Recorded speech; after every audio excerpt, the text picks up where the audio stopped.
এ বলে আতিয়া রুহানের হাত ছেড়ে দিল। তারপর সেখান থেকে চলে গেল। আতিয়া চলে যেতেই রুহান বাঁকা হাসি দিয়ে বলল। এদিকে আতিয়া ও রুহানের সব কথা একটা ছেলে শুনে নিল। তারপর সাথে সাথে একজনকে সব জানিয়ে দিল।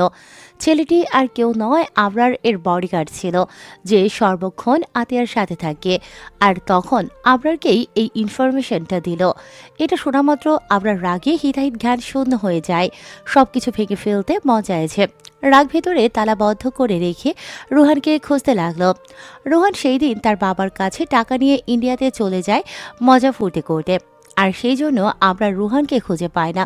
2 সপ্তাহ পরে রুহান বাংলাদেশে আসে, আর সাথে সাথে আবরারের লোক তাকে ধরে ফেলে। আর আবরার নিজে গিয়ে তার উপযুক্ত শাস্তি দিয়ে আসে। গভীর রাত, ঘড়ির কাঁটা এখন 3টার ঘরে। এমন সময় প্রত্যেকেই ঘুমিয়ে আছে। আবরার তার কাছে থাকা ডুপ্লিকেট চাবি দিয়ে সদর দরজা খুলে ভেতরে প্রবেশ করল। সে সোজা নিচের রুমে চলে গেল। রুমে ঢুকে কোনো দিকে না তাকিয়ে ওয়াশরুমে ঢুকে গেল। এখন তাকে শাওয়ার নিতে হবে, নয়তো হবে না। জামাতে সব ফোঁটা ফোঁটা রক্তের দাগ। 20 মিনিট পরে আবরার ওয়াশরুম থেকে বেরিয়ে আসলো।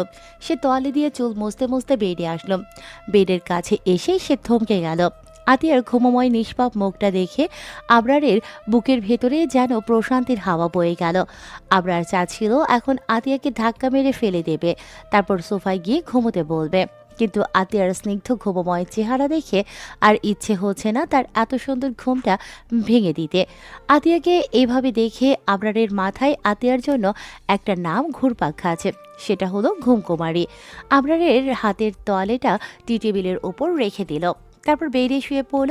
বেডে শুতেই আতিয়া সহসা আবরারের দিকে ঘুরে গেল। আবরার বিরক্তি চাহনিতে আতিয়ার দিকে তাকাতেই তার সর্বাঙ্গ কারেন্টের মতো ঝংকার দিয়ে ওঠে। আবরার নিজেকে ঠিক রাখতে পারছে না, গলা শুকিয়ে কাঠ হয়ে যাচ্ছে। এই শীতের ভিতরেও ঘাম হচ্ছে, যত চোখ বন্ধ করতে যাচ্ছে কিন্তু পারছে না। আতিয়া আবরারের দিকে ঘোরায়। তার মেয়েলি শরীরের ভাঁজ স্পষ্ট ফুটে উঠেছে। রাতে ঘুমানোর আগে ওড়না ঠিক করে নিলেও ঘুমের মধ্যে গা থেকে সরে গেছে। আবরার এটা দেখে নিজেকে এমন মনে হচ্ছে। আবরার এবার চোখ বন্ধ করল। ঠিক সেই সময় আতিয়া আবরারের আরও একটু কাছে আসলো। এসে আবরারের গায়ে হাত ও পা তুলে দিল। আবরার সচকিতে তাকাতেই এখন আতিয়ার এই অবস্থা দেখে নিজেকে আটকিয়ে রাখা দুষ্কর হয়ে পড়েছে। আতিয়া ঘুমের ভেতরে ঠোঁট কামড়াচ্ছে, হয়তো কোনো স্বপ্ন দেখছে তাই। আতিয়ার ঠোঁট কামড়ানো দেখে আবরার আর নিজেকে আটকিয়ে রাখতে পারল না। এভাবে যদি কোনো মেয়ে সিডিউস করে তাহলে কোনো ছেলে নিজেকে আটকাতে পারবে না। আর সেটা যদি তার বউ হয় তাহলে তো কোনো কথাই নেই। আমরা সহসা আতিয়ার ঠোঁটের ওপর হামলে পড়ল। এদিকে নিজের ঠোঁটে কিছু হামলে পড়তেই আতিয়া ভ্রু কুঁচকাল ঘুমের ভিতরে, কিন্তু ঘুম থেকে উঠল না। আবরার আতিয়ার ঠোঁটে কিস করতে লাগলো। কিছু সময় কিস করার পরে আবরার আতিয়ার ঠোঁট ছেড়ে দিল। তারপর সে আতিয়ার গলায় নেমে আসলো। আবরারের খোঁচা খোঁচা দাড়ি আতিয়ার গলায় বিঁধছে, যার দরুন আতিয়া কেঁপে কেঁপে উঠছে। আবরার ঘুমের ভিতরে ভ্রু কুঁচকাছে। আবরার আতিয়ার গলার স্মেল নিতে লাগলো। তারপর সেখানে একটা লাভ বাইট দিল। লাভ বাইট দেওয়ার পরে আবরার আতিয়ার গলায় ছোট ছোট চুমুতে ভরিয়ে দিল। তারপর আবরার আস্তে আস্তে আতিয়ার গলা থেকে মুখ সরিয়ে আনলো। আস্তে আস্তে আবরার আতিয়ার গলা থেকে মুখ একটু নিচে নামালো। সেখানেও ছোট ছোট চুমুতে ভরিয়ে দিল। আবরার এবার আতিয়ার সাথে আর একটু ঘনিষ্ঠ হতেই হুট করে সে সরে আসলো। একেবারে বেড থেকে নেমে আতিয়ার দিকে আর না তাকিয়ে সোজা রুম থেকে বেরিয়ে ছাদে চলে গেল। আবরার ছাদে গিয়ে একটা সিগারেট ধরালো। তারপর সেটা টানতে লাগলো। কিছু সময় পরে আবরার নিজেই নিজেকে বলল, আবরার, তুই এটা একদম ঠিক করলি না। মেয়েটা এখনো পেয়েছে, তার সম্মতি ছাড়া একটা মেয়ের কাছে যাওয়া ভালো না। সে তোর বউ ঠিকই, কিন্তু ও এখনো ছোট, সহ্য করতে পারবে না। সময় দে আবরার, ওকে সময় দে। আবরার আর কিছু সময় ছাদে থেকে তারপর নেমে গেল। সে আর নিজের রুমে গেল না, অন্য রুমে গিয়ে শুয়ে পড়ল। সকাল 7টা 46 বাজে। এমন সময় আতিয়া ঘুম থেকে উঠল। আজকে আর সে ফজরের নামাজ পড়তে পারেনি। এত ঘুম যে ওর চোখের পাতায় ছিল যে সে একদমই তাকাতে পারেনি ঘুমের কারণে। আতিয়া ঘুম থেকে উঠে ওয়াশরুমে গেল ফ্রেশ হতে। আজকে শুক্রবার, স্কুল ছুটি আছে। আতিয়া ওয়াশরুমে ঢুকে দাঁত ব্রাশ করলো। তারপর সে মুখে পানি দিল। এবার হাতে একটু পানি দিয়ে গলায় দিতেই ওর গলা জ্বলে ছাই হয়ে গেল। আতিয়া তাড়াতাড়ি আয়নার সামনে দাঁড়িয়ে তার গলার কাছে তাকিয়ে দেখে কিসের একটা দাগ। আতিয়া ভালোভাবে হাত বুলিয়ে দেখে কামড়ের দাগ। আতিয়া এবার আটকে উঠে বলে, আল্লাহ, কিসের কামড়ের দাগ? আমাকে কিসের কামড় দিল? এখন কি আমি মরে যাবো নাকি বেঁচে যাব? এইসব ভাবতে ভাবতে আতিয়ার চোখে পানি চলে আসলো।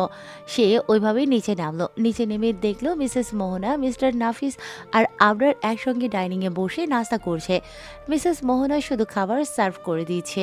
আতিয়া সেখানে যেতেই মিসেস মোহনা আতিয়ার দিকে তাকিয়ে দেখলো ওর চোখে পানি। এটা দেখে মিসেস মোহনা বিচলিত কণ্ঠে বলল। কি হয়েছে দাদুমণি, তোর চোখে পানি কেন? আতিয়া ভেজা কণ্ঠে বলল। দাদিজান, আমি মরে গেছি। আতিয়ার এমন কথা শুনে মিস্টার নাফিস ও আবরারও আতিয়ার দিকে তাকালো। মিসেস মোহনা অবাক হয়ে বলল। কি যা তা বলছিস দাদুমণি? ঠিকই বলছি আমি। এরপরেই গলায় থাকা সেই কামড়ের দাগ মিসেস মোহনাকে দেখিয়ে বলল। এই দেখো কামড়ের দাগ। কি বিষাক্ত প্রাণী তার বড় বড় দাঁতের হুল দাঁত আমার গলায় কামড় দিচ্ছে। এখন আমি মরে যাই তখন কি হবে? বিষাক্ত প্রাণী, বড় বড় হুল হুল দাঁত। এটা শোনা মাত্রই আবরার কেশে উঠল। কাশতে কাশতে দম বন্ধ হয়ে যাচ্ছে। মিসেস মোহনা তাড়াতাড়ি পানির গ্লাসটা আবরারের হাতে দিল। আবরার পানিটা খেয়ে ফেলল। তার দম যেন বন্ধ হয়ে যাচ্ছে। মেয়ে বলে কি বিষাক্ত প্রাণী আর বড় হুল দাঁত? আবরার এবার মিসেস মোহনার দিকে তাকিয়ে বলল। দাদি, আমি চলে যাচ্ছি। মিসেস মোহনা চিন্তিত স্বরে বলল। এইভাবে কেসে উঠছিস কেন?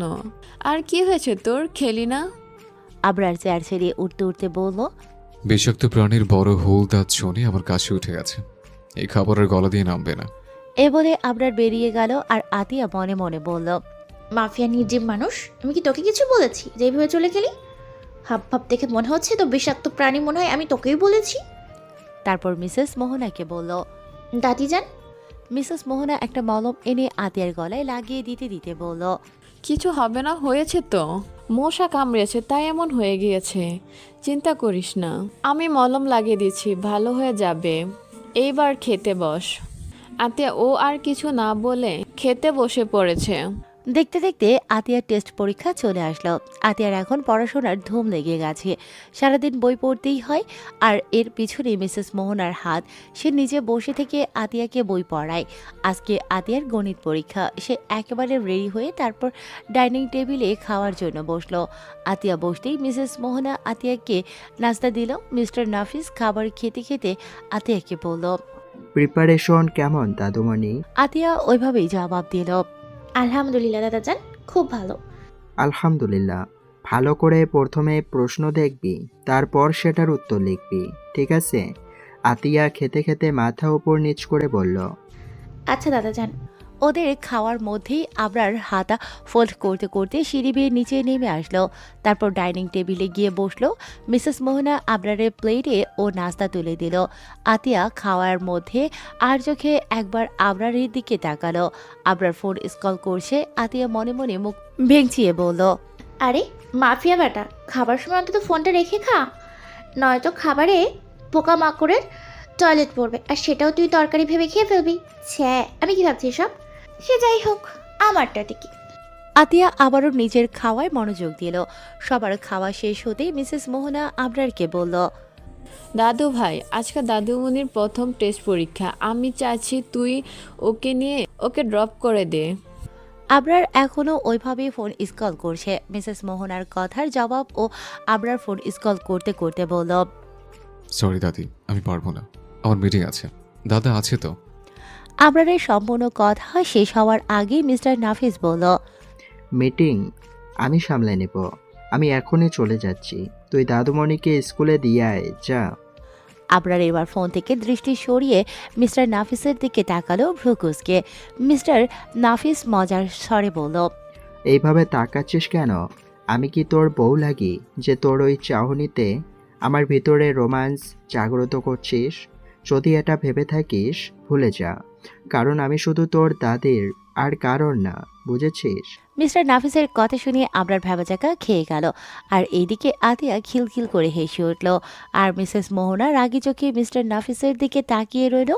আতিয়ার হাসি দেখে আবরার বিরক্তকর কণ্ঠে বলল। এই মেয়ে, এইভাবে পেতনিদের মতো হাসা বন্ধ করে আসো, আমার দেরি হয়ে যাচ্ছে। বাটা নির্জীব মানুষ, তুই আমার হাসি পেতনিদের তাই বললি? আমার হাসি দেখে কত ছেলে ঘায়েল, আর তুই আমার হাসি পেতনিদের মতো বললি? আমি অভিশাপ দিচ্ছি যে তোর বউ হবে সে আসলে আজ একটা ডাইনি হবে। তোর বড় বড় নখ থাকবে যা তোকে খামচিয়ে ধরবে। তারপর শাওরা গাছে বসে গান গাইবে। ও আমার আবার বেবি, সোনা পাখি, ময়না, বেয়াদব জামাই, আমি তোমার অনেক ভালোবাসি, প্লিজ আমাকে ছেড়ে যাবে না। যদিও আমি পেতনি, কিন্তু দেখতে তোমার মনের আয়নার মতো স্বচ্ছ। ওহো গো আমার পরাণের আবরার। এ বলে আবরার বাড়ি থেকে বেরিয়ে গেল। আবরারের এমন কথায় আতিয়া বিড়বিড় করে বলল। এইগুলো বিড়বিড় করে বলে আতিয়া এবার আমিন বলল।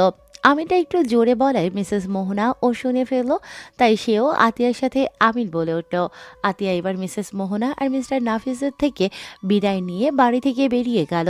আতিয়া বাড়ি থেকে বেরোতেই দেখতে পেল আবরার ব্রুলগের মার্সিডিস নিয়ে তার জন্য ওয়েট করছে।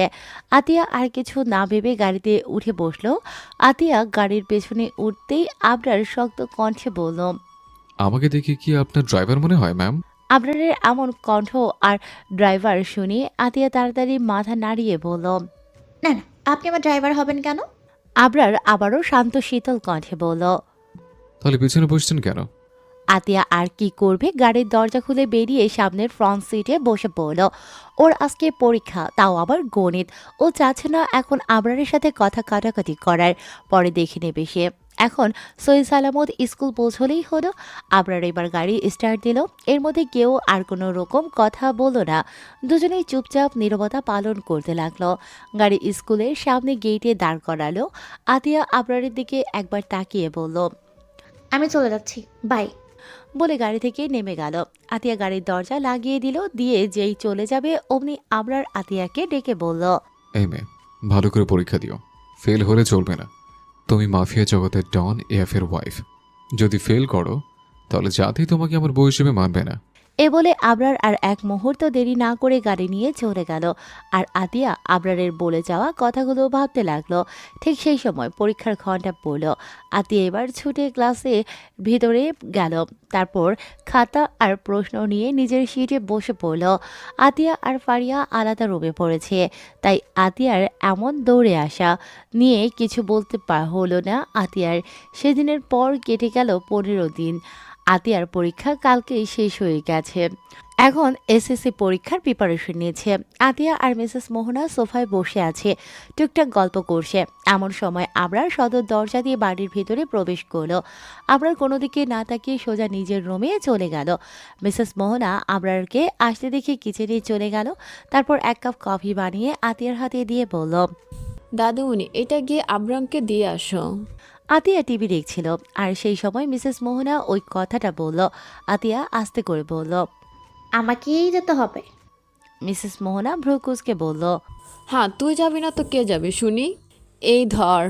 এই বলে মিসেস মোহনা কফির কাপটা আতিয়ার হাতে দিল। আতিয়া আর কি করবে, না গিয়েও কোনো উপায় নেই, তাই সে উপরে আবরারের রুমের উদ্দেশ্যে চলল। আতিয়া আবরারের রুমের সামনে এসে দাঁড়িয়ে পড়ল। নক করবে কি করবে না এইসব ভাবছে। 5 মিনিট ধরে এইভাবে ভেবে চিনতে তারপর দরজায় নক করলো, কিন্তু ভেতর থেকে কোনো আওয়াজ আসে না। আতিয়া এবার দরজায় হালকা ধাক্কা দিতেই দরজা খুলে গেল। আতিয়া বিড়বিড় করে বলল।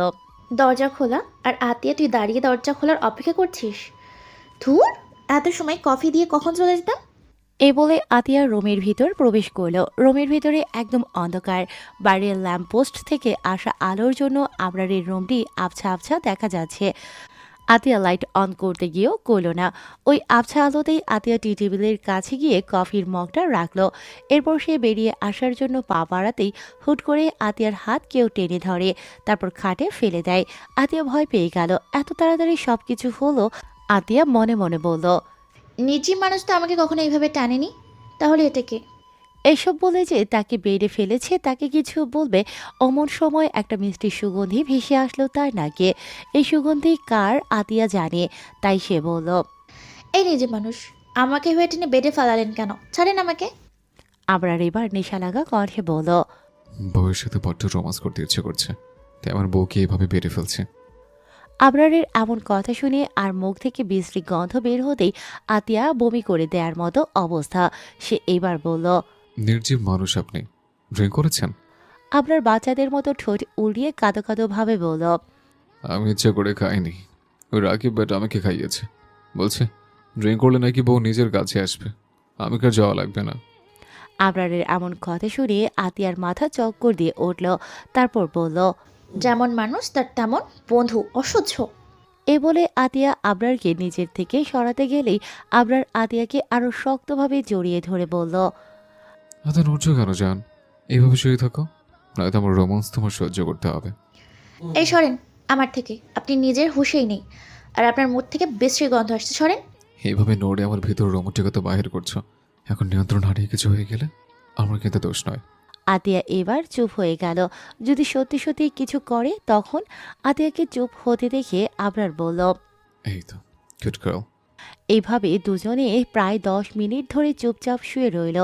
আবরারের কোনো সাড়া শব্দ না পেতেই আতিয়া আবরারের থেকে নিজেকে সরাতে যেই হালকা বল প্রয়োগ করলো, সেই সময় আবরার বলল, আমারও নড়ছো জান। এই বলে আবরার আতিয়ার শরীরের উপরে উঠে গেল। আবরারের ওজন আতিয়ার নিতে গিয়ে হিমশিম খেয়ে উঠল। মানে এত বড় হাতি পিঁপড়ার ঘাড়ে উঠলে কি অবস্থা হবে? আতিয়ারও এখন পিঁপড়ার মতো অবস্থা। আবরার ঘোর লাগা কণ্ঠে বলল, রোমান্সের সব কয়টা অক্ষর হাজির হয়ে গেছে, এখন শুধু অক্ষর কয়টা ব্যবহার করতে হবে। আপনার নেশ হয়ে গেছে, প্লিজ ছাড়ুন আমাকে। আবরার আতিয়ার কথায় কোনো পাত্তা না দিয়ে নিজের মুখ আতিয়ার দিকে এগিয়ে আনলো। আতিয়া তো আবরারকে মানা করতেই আছে, কিন্তু কোনো কাজ হচ্ছে না তাতে। আবরার একদম আতিয়ার ঠোঁটের কাছাকাছি চলে আসে। যেই নিজের শুষ্ক ঠোঁট আতিয়ার নরম ঠোঁটে দখল করবে, সেই সময় আবরার আতিয়ার ঘাড়ের উপর ঢলে পড়ল। এদিকে আতিয়া চোখ বন্ধ করেছিল। আবরারকে নিজের ঘাড়ে পড়তে দেখে চোখ খুলল, তারপর একটা স্বস্তির নিঃশ্বাস ফেলে বলল, আল্লাহ, এইবারের মতো বাঁচিয়ে দিস, নিজের মানুষ আমার থুতুটা ইলা ইলা করে দিত। এই বলে আতিয়া এবার আবরারকে নিজের উপর থেকে সরালো অনেক কষ্ট করে। আবরারকে নিজের উপর থেকে সরিয়ে আতিয়া বড় বড় নিঃশ্বাস নিল। আতিয়া এবার আবরারের পায়ে থাকা বুট জুতোগুলো খুলে ফেলল। তারপর আবরারের মাথাটা সুন্দরভাবে বালিশে শুইয়ে দিল। তারপর একটা ব্ল্যাঙ্কেট আবরারের গায়ে জড়িয়ে দিল। সব কমপ্লিট করে আতিয়া রুম থেকে বেরিয়ে নিজের রুমে চলে গেল। আবরার মূলত ড্রিঙ্ক তেমন একটা করে না, হয়তো বছরে একবার খাওয়ার মধ্যে পড়ে, তাও অল্প। কিন্তু আজকে অফিসের মিটিংয়ে ঝামেলা বাঁধছে আর অনেক টাকা লস হয়েছে, যার দরুন মাথা একদম গরম হয়ে আছে। তাই সে অফিস থেকে বেরিয়ে বাড়ি চলে গেল।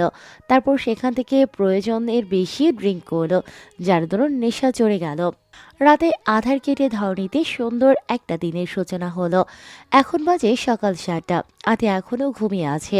আজকে শুক্রবার, তাই স্কুল যাওয়ার চিন্তা নেই। মিসেস মোহনা নাস্তা তৈরি করছে আর মিস্টার নাফিস সোফায় বসে বসে নিউজ পেপার পড়ছে।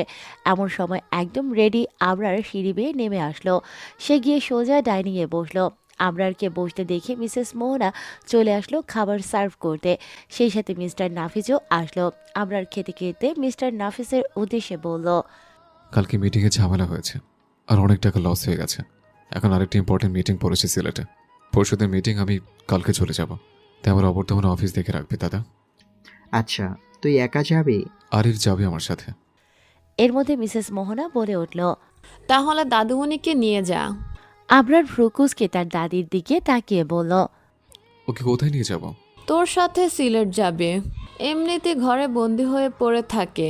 তুই ওকে নিয়ে একটু ঘুরে আয়, দেখবি দাদুমণি ভালো হয়ে যাবে। দাদি, তুমি জানো আমি মিটিংয়ে যাচ্ছি, তাহলে ওকে। আবরারকে কথা শেষ করতে না দিয়ে মিসেস মোহনা বলল, তুই যদি আমাকে একটু ভালোবেসে থাকিস তাহলে আমি আর কিছু শুনবো না। মিসেস মোহনার এমন কথায় আবরার আর কিছু বলল না। এখন হাজার মানা করলেও তাকে আতিয়াকে সাথে নিতে হবে। আর যাই হোক, এই কথা নড়চড় হবে না। আবরারকে দমে যেতে দেখে মিস্টার নাফিস মুস্কি মুস্কি হাসে। আর তখনই মিসেস মোহনা ধমক দিয়ে বলল, তুই এভাবে হাসছিস কেন? নাস্তা শেষ কর। দাদিজান, ও দাদিজান, কি হয়েছে? আমার জামা কাপড় প্যাকিং করছো কেন? তুই ঘুরতে যাবি তাই? ঘুরতে যাওয়ার কথা শুনে আতিয়া খুশি হয়ে বলল, সত্যি দাদিজান, আমরা ঘুরতে যাচ্ছি। জি, আমরা সবাই না, শুধু আপনি আর আবরান দাদুভাই যাবে। আবরারের নাম শুনতেই আতিয়ার মাত্র খুশি হওয়া মনে দুঃখের বর্ষা নেমে আসলো। আতিয়া ওইভাবেই বলল, কি বললে দাদিজান তুমি? মিসেস মোহনা আতিয়ার ব্যাগ এখনো প্যাকিং করছে, তাই সেভাবেই বলল, পরশুদিন মিটিং আছে সিলেটে, আবরান আর কালকে যাবে, তাই আমি চাই সাথে তুইও যাবি, বুঝেছিস? আতিয়া মুখটা বাংলার 5-এর মতো করে বলল। আচ্ছা। তারপর মনে মনে বলল, ওই মাফিয়া নিজের মানুষের সাথে এখন আমাকে সিলেট যেতে হবে। যদি কিছু বলে, কিছু করে, আমিও কম যাই না, আমিও পাল্টা জবাব দিব। আমার লেট হচ্ছে দাদি, তাড়াতাড়ি আসতে বলো। মিসেস মোহনা এবার আতিয়াকে নিয়ে সিঁড়ি দিয়ে নিচে নামছে। আতিয়ার হাতে থাকা চুরির আওয়াজ শুনে আবরার সিঁড়ির দিকে তাকালো। আবরার সিঁড়ির দিকে তাকাতেই ওর দৃষ্টি সেখানে আটকে গেল। আচমকা হাতে থাকা ফোনটিও পড়ে গেল। কিছু পড়ার আওয়াজ হতেই আতিয়া আবরারের দিকে তাকালো। দেখলো আবরারের পাশে নিচে ফোন পড়ে আছে, আর আবরার অপলক দৃষ্টিতে তার দিকে তাকিয়ে আছে। আবরারের এমন অপলক দৃষ্টির চাহনি যেন আতিয়াকে বারবার অস্বস্তিতে ফেলছে। আবার আজকে শাড়ি পরেছে, কোনো জায়গায় কি খারাপ হয়েছে শাড়ি পরা সেটা একবার দেখে নিল। না, কোনো জায়গায় পেল না। তাহলে আবরার এভাবে তাকিয়ে আছে কেন? সেইবার আবরারের থেকে দৃষ্টি নামিয়ে নিল। আবরারকে এভাবে দাঁড়িয়ে থাকতে দেখে মিসেস মোহনা বলল। কে দাদু ভাই, এইভাবে দাঁড়িয়ে আছিস কেন? মিসেস মোহনার কথা শুনে আবরার হুঁশি ফিরল। তারপর নিজের মাথার পেছনে হাত দিয়ে হালকা চুলকে নিল, যেন সে তার দৃষ্টি লুকাচ্ছে। এর মধ্যে মিসেস মোহনা আবরারের ফোনটা নিচ থেকে তুলে আবরারের হাতে দিতে দিতে বলল। দেখ ভালো হচ্ছে কি না, কিভাবে পড়বো ফোন? আবরার ফোনটা হাতে নিয়ে আতিয়ার দিকে তাকিয়ে মুচকি হেসে বলল। আকাশ থেকে আসা নীল পরীকে দেখতে গিয়ে ফোন হাত থেকে পড়ে গেছে দাদি। মিসেস মোহনা ভ্রুকুচকে বলল। কোথায় নীলপরি? আবরার হালকা হেসে বলল। আছে হয়তো একজনের মনের ভিতরে। বলে আতিয়ার দিকে তাকালো। আতিয়া তো আবরারকে দেখে একদম টাসকি খেয়ে যাওয়ার অবস্থা। ও আজ এই বাড়িতে আছে 5 মাসের বেশি হয়ে গেছে, আর এতদিনের মধ্যে আবরারকে সে কোনোদিন না মুচকি হাসি না হালকা হাসি দিতে দেখেছে, আর আজকে না আবরার হাসে। এটা দেখে আতিয়া ভীষণ অবাক। এর মধ্যে আবরারের মুচকি হাসিতে যেন আতিয়া ফেঁসে যাচ্ছে। ইস, হাসি দিলেও বুঝি এত সুন্দর লাগে কাউকে? গোমরামুখ কোথাকার, একটু হাসলে কি ক্ষতি হয়? আতিয়া মনে মনে বলল। এর মধ্যে আবরার বলল। দাদি, আমার দেরি হয়ে যাচ্ছে তো। মিসেস মোহনা এবার আতিয়াকে নিয়ে বাইরে গেল, সাথে আবরারও গেল। আবরারের অ্যাসিস্ট্যান্ট আরিফ গাড়ি নিয়ে আসলো। সে ড্রাইভিং সিটে বসেছে, আজকে সে ড্রাইভ করবে। আবরার আর আতিয়া মিসেস মোহনা থেকে বিদায় জানিয়ে গাড়িতে উঠে বসলো। ওরা বসতেই গাড়ি সিলেটের উদ্দেশ্যে পাড়ি জমালো। আতিয়া আজকে একটা নেভি ব্লু শাড়ি পরেছে, চুলগুলো ছেড়ে রেখেছে। সিল্কি চুল গাড়ির জানালা দিয়ে আসা বাতাসে আতিয়ার সিল্কি চুল উড়ে বেড়াচ্ছে, আর সেই উড়ে যাওয়া চুল সব আবরারের মুখে গিয়ে আছড়ে পড়ছে। আতিয়ার চুল থেকে আসা মিষ্টি গন্ধ আবরারের ভেতরের সত্তা যেন জাগিয়ে তুলছে। নিজেকে কন্ট্রোল করা দায় হয়ে যাচ্ছে। এর মধ্যে আতিয়া নিজের চুল হাত দিয়ে ঠিক করে নিল। আবরার এবার স্থির হয়ে বসলো। কেউ কোনো কথা বলছে না, চুপচাপ আছে। কিন্তু আবরার মাঝে মাঝে মুসকে মুসকে হাসে। এটা আতিয়া কয়েকবারই খেয়াল করলো। এখন যেন আর না বলে পারল না, তাই বলে ফেললো। এই, আপনি এবার হাসছেন কেন শুধু শুধু? আগে তো কোনো মুচকি হাসি পর্যন্ত আপনাকে হাসতে দেখিনি। ভূত টুত ভর করলো নাকি আপনার ঘাড়ে? আতিয়ার মুখের রিয়েকশনের এমন কথা শুনে আবরার এবার হো হো করে হেসে উঠল। আবরারের হাসি শুনে আরিফ গাড়ি থামিয়ে পেছনে ঘুরে আবরারের হাসি দেখতে লাগলো, আর আতিয়া তো মুগ্ধ নয়নে আবরারের হাসি দেখতে লাগলো। ইস, কি সুন্দর হাসি! আজ পর্যন্ত আতিয়া আবরারের দিকে তেমন খেয়াল করেও তাকায়নি, কিন্তু আজকে আবরারের হাসিতে সে আবরারের দিকে ভালোভাবে তাকালো। আবরারের চোখগুলো ছোট ছোট, মুখে চাপদাড়ি, গায়ের রং ফর্সা, ঠোঁট দুটো আরও বেশি আকর্ষণীয় লাগছে। আবরারের ঠোঁট দুটো সুন্দর চিকন, আর ঠোঁটে মনে হচ্ছে লিপস্টিক দেয়া, লাল টুকটুক করছে। ঠোঁটের ভেতরে একটা তিল, যার দরুন আবরারের এই ঠোঁট দুটো বেশি আকর্ষণীয় লাগছে।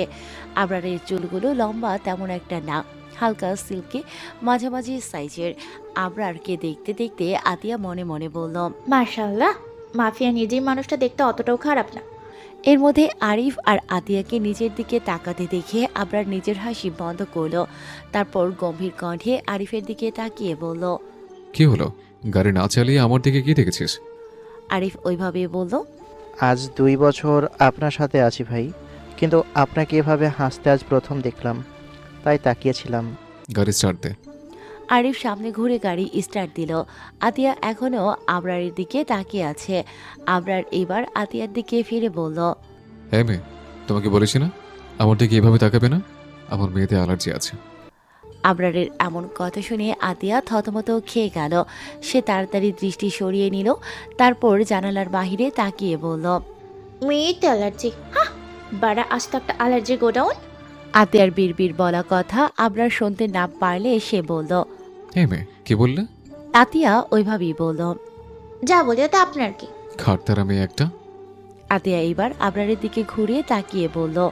আমাকে ঘাড় তারা বলছেন ভালো কথা, তো তার আগে একবার ভাবছেন যে আপনার হাড় তাহলে কত ভালো? আমি জানি স্বামীদের বুকের বা পাঁজরের হাড় দিয়ে নাকি তাদের স্ত্রীদের তৈরি করা হয়। এখন আপনি আমার স্বামী, তাই আপনার বুকের বা পাঁজরের হাড় দিয়ে আমাকে তৈরি করা হয়েছে। এখন আমি যদি ঘাড়তারা হই, তাহলে ভাবেন আপনার হাড়ের কোয়ালিটি কত ভালো। এই বলে আতিয়া আবারও জানালার দিকে তাকালো। আর এইদিকে আতিয়ার কথা শুনিয়ে আবরার মনে মনে বলল। এ কি মেয়ে রে বাবা, ডাইরেক্ট বলে গেল আমার হাড়ের কোয়ালিটি ভালো না। 8 ঘন্টা জার্নি করে আবরাররা সিলেট পৌঁছালো। আবরার তার বুকিং করে রাখা হোটেলে আসলো। তারপর আতিয়াকে সাথে নিয়ে হোটেলের ভিতরে গেল। সঙ্গে আরিফ ব্যাগ নিয়ে পেছনে আসতে লাগলো। আবরার রিসেপশন থেকে রুমের চাবি নিয়ে লিফটের কাছে গেল। তারপর আবরার, আতিয়া আর আরিফ ও তারা 3 জন একসঙ্গে লিফটে উঠে পড়ল। লিফট 6 তলায় আসতেই ওরা নেমে পড়ল। আরিফ আবরারদের রুমের সামনে ব্যাগ রেখে চলে গেল। আবরার গিয়ে দরজা খুলল। দরজা খুলতেই আতিয়া আর আবরার একসঙ্গে ভিতরে ঢুকলো। আবরার একটা রুমে চলে গেল নিজের ব্যাগ নিয়ে, আর একটা রুম আছে তার পাশে। আতিয়া কি করবে বুঝতে না পেরে নিজের ব্যাগ নিয়ে ও অন্য রুমটায় চলে গেল। জার্নি করে কষ্ট হয়ে গেছে, তাই তারা দুজনে ফ্রেশ হয়ে নিল। আতিয়া এবার একটা 3 পিস পরলো। সে ওইটা পরে বাইরে আসতেই দেখে আবরার রান্নাঘরে। আতিয়া মনে মনে বলল। নিজে মানুষ আমার রান্নাও করতে পারে। আতিয়া আবরারের কাছে গিয়ে দেখলো আবরার তরকারি কাটছে। পেঁয়াজ কাটতে গিয়ে বেচারি কান্না করে দিয়েছে। আতিয়া এবার আবরারের হাত থেকে ছুরিটা নিয়ে বলল। আমাকে দেন, আমি কাটছি। আবরার না করে বলল। হুম, তুমি পারবে না, হাত কেটে ফেলবে। আমি করছি। না আমি পারবো। আর দেখেন নিজের কি অবস্থা, একদম তো কান্না করে দিচ্ছেন। পারবে না তুমি, সরো, আমাকে করতে দাও। আতিয়াও নাছর বান্দা। আবরারের থেকে ছুরি না নিয়ে সে তো ছাড়বে না। অনেক বুঝিয়ে তারপর আতিয়া আবরারের থেকে ছুরি নিল। আতিয়া এবার তরকারি কাটতে কাটতে আবরারকে বলল। আপনি রান্না করতে পারেন? আবরার ড্রয়িং রুমে যাচ্ছিল, কিন্তু হুট করে আতিয়ার প্রশ্ন শুনে থেমে যায়। তাই সে আবারও আতিয়ার কাছে এসে একটু ঝুঁকে বলল। কি ভাবছেন মাফিয়া বলে কিছুই পারে না নাকি? আমি সব পারি, এমনকি আপনাকে মা বানাতেও। বলেই আবরার চলে গেল। এদিকে আতিয়া হতভম্ব হয়ে আবরারের বলা কথা শুনল। তারপর বিড়বিড় করে বলল। নির্লজ্জ নিজীব মানুষ। আতিয়ার সব তরি তরকারি কাটা শেষ। ও এবার ঝাল কাটবে, তাই ডাল থেকে ঝাল তুলে নিয়ে কাটছে। একটা ঝাল কাটতে কাটতে আতিয়া এইবার ড্রয়িং রুমে আবরার আছে কিনা দেখতেই অমনি ঝাল কাটতে গিয়ে আতিয়া নিজের আঙ্গুল কেটে ফেলল। হাত থেকে রক্ত বেরোচ্ছে। আতিয়ার কোনো হুঁশ নেই। যেই ঝাল লেগে একটু জ্বলছে অমনি আতিয়া নিজের হাতের দিকে তাকালো। তাকিয়ে হাতের রক্ত দেখে মাথা ঘুরিয়ে উঠল। সমস্ত জায়গা রক্তে ভিজে গেছে। আতিয়া এবার হাত নিজের সামনে এনে দেখে অনেক কেটে গেছে। ও এবার কান্না করে দিল। কান্না করতে করতে বলল। আমার কত সুন্দর আঙুলটার ইন্নালিল্লা হয়ে গেল রে, কত রক্ত বেরিয়ে গেল। এখন আমি রক্ত শূন্যতায় মারা যাব। আমি এখন বিয়ে করেছি ঠিকই, যে আমার কিন্তু বাসর করতে এখনো পারিনি। বাচ্চা কাচ্চা হবে, আমি নানি হব। এখন আমি মরে গেলে কি হবে? আতিয়ার কান্নার আওয়াজ শুনে ড্রয়িং রুমে থাকা আবরার দৌড়ে আসলো। সে আতিয়ার কাছে যাবে অমন সময় আতিয়ার এমন কথা শুনে বুঝতে পারছে না ওর আসলে কি করা উচিত। এখন কি আতিয়ার দুঃখে কান্না করবে নাকি হাসবে? এইসব ভাবতে ভাবতে আবরার আতিয়ার কাছে গেল। তারপর আতিয়াকে ধমক দিয়ে বলল। এই মেয়ে, চুপ করো, কিসব বলছো? আর বললে হাত কাটবে না, তাহলে কাটলো কিভাবে? বলে আতিয়ার বাম হাতের সাদাত আঙুলটা তুলল, যেটা কেটে গিয়েছে। আবরার এর ধমক শুনে আতিয়া নিজের ডান হাতের আঙুল মুখে দিল, মানে সে একদম স্টপ। আতিয়ার এমন ফেস দেখে আবরারের খুব হাসি লাগছে, তবুও সে কিছু না বলে আতিয়ার হাতের রক্ত টিস্যু দিয়ে পরিষ্কার করতে লাগলো। এখনও রক্ত বেরোচ্ছে, অনেকটা কেটে গিয়েছে। আবরার এবার একটা অনাকাঙ্ক্ষিত কাজ করে ফেলল। আতিয়ার সাদাত আঙুলটা মুখের ভেতরে পুরে নিল, তারপর রক্ত চুষে নিতে লাগলো। এদিকে আবরার যখন আতিয়ার হাত মুখের ভেতর পড়ল, তখন আতিয়ার শরীর ঠান্ডা বরফ হয়ে গেল। পিঠ বেয়ে যেন শিহরণে শীতল বাতাস বয়ে গেল। আতিয়া আবরারের দিকে তাকিয়ে আছে। এবার আবরার যেই আতিয়ার দিকে তাকিয়েছে, আতিয়ার লজ্জায় তাড়াতাড়ি চোখ নামিয়ে নিল। আবরার আতিয়ার আঙ্গুল মুখ থেকে বাহির করে ড্রেসিংয়ে গিয়ে মুখে থাকা রক্ত আর থুথু ফেলে দিল। তারপর মুখে পানি দিয়ে কুলি করে নিয়ে আতিয়ার কাছে এসে আতিয়ার এক হাত ধরে সঙ্গে করে নিয়ে যেতে লাগলো। আতিয়ার লজ্জায় কোনো কথা বলছে না, সে চুপচাপ আবরারের পিছু পিছু যেতে লাগলো। আবরার আতিয়াকে ড্রয়িং রুমের সোফায় বসিয়ে নিজের রুমে গেল। 1 মিনিট পরে আবরার হাতে করে ফার্স্ট এড বক্স নিয়ে আসলো। তারপর আতিয়ার সামনে বসে সুন্দর করে হাতটা সাবলন দিয়ে পরিষ্কার করে দিল। তারপর সেখানে মলম লাগিয়ে ব্যান্ডেজ করে দিল। তারপর আতিয়াকে বলল, আপনার আর যাওয়ার দরকার নেই ম্যাডাম, আপনি এখানে বসেন, আমি রান্না করে আসি। এই বলে আবরার রান্নাঘরে চলে গেল। আতিয়া আর কি করবে, চুপচাপ বসে থাকলো ডিভানে। 30 মিনিট পরে আবরার রান্না শেষ করে বেরিয়ে আসলো। তারপর সোজা নিজের রুমে ফ্রেশ হতে গেল। কিছু সময় পরে আবরার ফ্রেশ হয়ে বেরিয়ে আসলো। তারপর কিচেন থেকে রান্না করা ভাত তরকারি নিয়ে আসলো ডাইনিং টেবিলে। তারপর আতিয়ার উদ্দেশ্যে বলল, হ্যাঁ মেয়ে, এদিকে আসো। আতিয়া আবরারের ডাক শুনে তার কাছে গেল। আবরার ইশারায় বসতে পড়ল। আতিয়া একটা চেয়ার টেনে বসে পড়ল। আবরার আতিয়ার প্লেটে খাবার সার্ভ করে বলল। খেয়ে দেখেন। আতিয়া তরকারি দিয়ে ভাত মাখিয়ে এক লোকমা মুখে তুলল। তারপর চোখ বন্ধ করে ফেলল। এদিকে আবরার আতিয়ার মুখের পানে চেয়ে আছে, সে কি বলে না বলে এটা দেখার জন্য। কিন্তু আতিয়াকে এভাবে চোখ বুজতে দেখে আবরার ভ্রু কুঁচকে নিল। রান্না কি ভালো হয়নি তাই এমন করছে? আবরার এবার আতিয়াকে বলল। কি হলো, এইভাবে চোখ বন্ধ করলে কেন? রান্না কি ভালো হয়নি? আতিয়া এবার চোখ খুলে আবরারের দিকে তাকিয়ে বলল, এত সুন্দর রান্না করতে পারেন আপনি? আমি তো পারি ঠিকই, কিন্তু আপনার মতো এত মজাদার পারি না। খুব সুন্দর হয়েছে রান্নাটা। বলে আতিয়া খাওয়ায় মনোযোগ দিল। আবরার এবার নিজেও প্লেটে সার্ভ করে খাওয়া শুরু করলো। খাওয়া শেষ করে আবরার নিজে প্লেট দুটো ধুয়ে রাখলো। এর মধ্যে আতিয়ার নিজের রুম তাই চলে গেল। এখন একটু ঘুম প্রয়োজন।